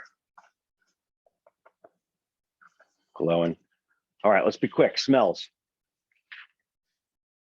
A rose. Flowers. Mm. Flowers. Smell of coffee. Would they know a gas can? I don't know. Well, this is our time, so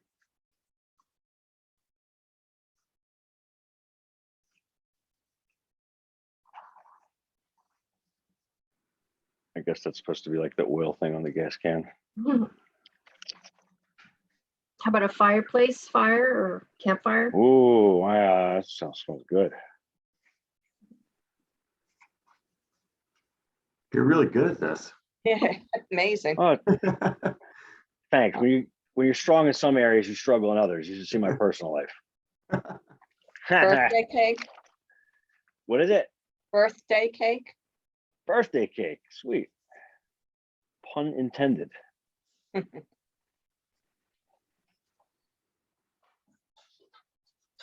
Cool. Now I would also put one up here. I bet you're a good teammate for Pictionary. Oh, I love Pictionary. I would also put one on here that's crazy that you would think like, oh, that's gross. You would never want a soap that smells like that. So I would draw like dog poop, right? And it's steaming. And they would say, you can't do that, or that's gross. And I'm going to say, wait a minute, guys, this is brainstorming, okay? We're diverging. If an idea comes up and somebody goes, oh, that's not good, I don't want to hear it. Every idea is valid in brainstorming. And here's why. Even if something could totally never be possible, like there's no way we would do it, you always need the non-example to make the example stand out. Isn't that true in life? Right? You never know how good a good is till you have a really bad to put it next to. So it's important to have ideas on here that aren't going to be good ideas. Also, you never know when something is going to inspire you to think of something else or lead to something else. So we don't put anything down at brainstorming. That's what I'm trying to get at. If we have a hard time conveying an idea with a picture, like if I got a hard on you, I said, well, how do I know that's really a pink flower? We'd stay on this for 10 minutes as a class. So we figured out a way to convey pink with that flower because we're going to get it. We're going to have optimism. We're going to have perseverance.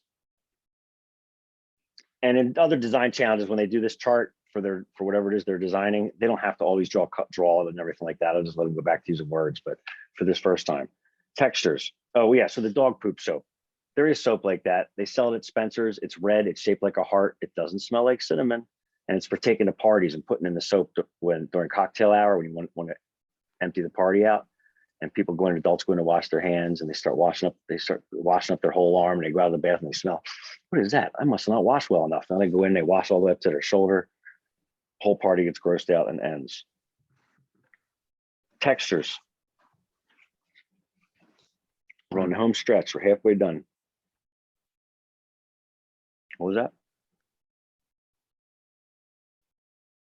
Spiky. Okay. What's another one? Smooth. This one's going to be sticky. It's supposed to be like chewing gum under your shoe. Say that one again, Smooth. Christine. How do you so smooth? Can you make it look shiny, like all dark, but with one little box light? How's that going to help us know it's smooth? It's light and dark. First thing that popped in my head when you said, I was thought baby's butt. People say smooth as a baby's butt. I don't know that I'm going to try to draw that in front of middle school kids though. It seems like a bowling alley, but I don't know how you could draw a bowling alley. A bald head. God, just pretend these are bowling pins, okay? Okay. Yeah, and I'll point to the floor there. That's awesome. Smooth bowling floor. Maybe we could have hairy as a texture like Chuck Norris. Bumpy. How do you draw it? It's like hills.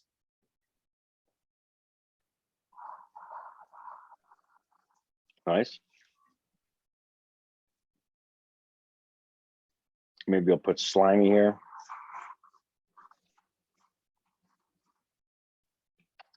Okay. Sizes. Possible sizes. I know Like you're a tired. mouse. It's the end. Like a mouse for small, Here we go. elephant Cool. for big. Got a mouse here. We're gonna test you now and see what you could draw. Yeah, fast too. The elephant.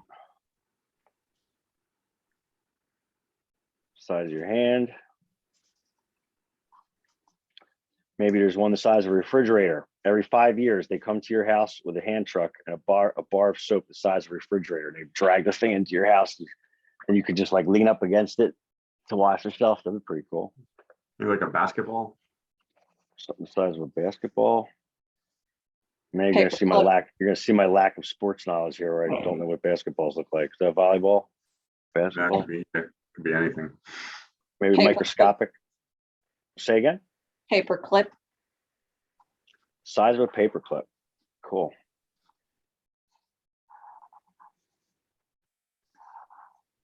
So that was microscopic paperclip size. Miscellaneous. Now this is all your dreams can come true. Anything you wanted to add to a bar of soap or have it do.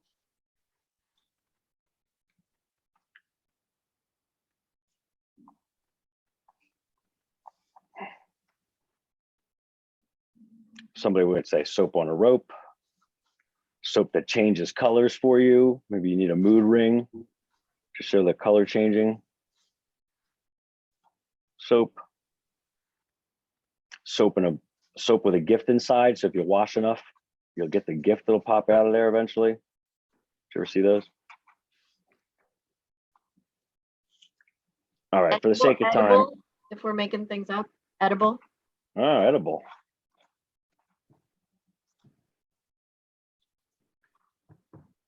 Edible soap.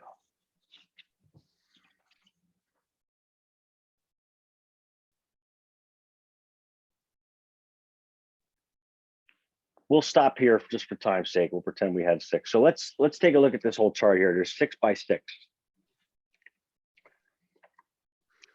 I had students making taking a mousetrap car.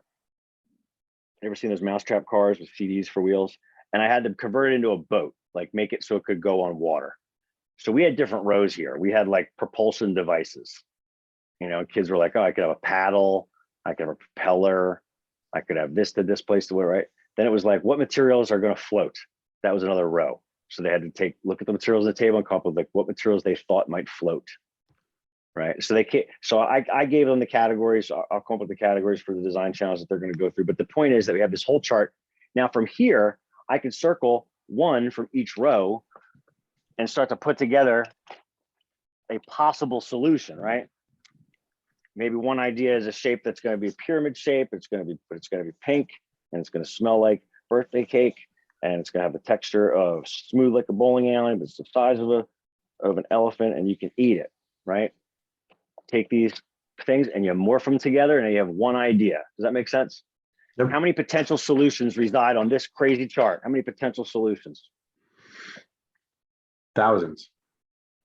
Yep, 48,000. Wow. 6 to the 6th power. Yeah. Cool, right? 20 minutes, 48,000 possible solutions.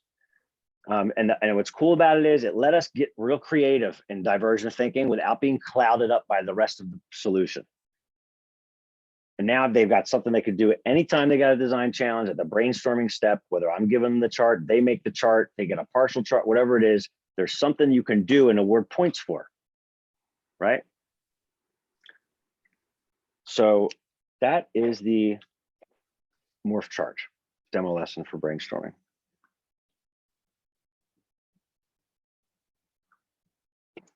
I was going to try to give myself a round of applause, but I closed that window. Okay, so for the last 15 minutes here, I wanted to answer questions, talk, show you where things are if that could possibly be in the folder, and give you your certificates. At the lunch break, I signed 2 of the certs. I got to add my signature to the other 2. You guys want to take 5 minutes, then come back and talk? Or you want to talk for 5 minutes now and then get out early? We can do that. All right. Is there? Well, why don't you just tell me if there's something on your mind right now that you want to bring up or ask about? I'm just And curious, in your And if stuff. you got to run, you can run. How about that? If you got to go, you go, and I'll forward you out your certificates. But if you want to stay, I'm here for you now. I'm going to stop recording.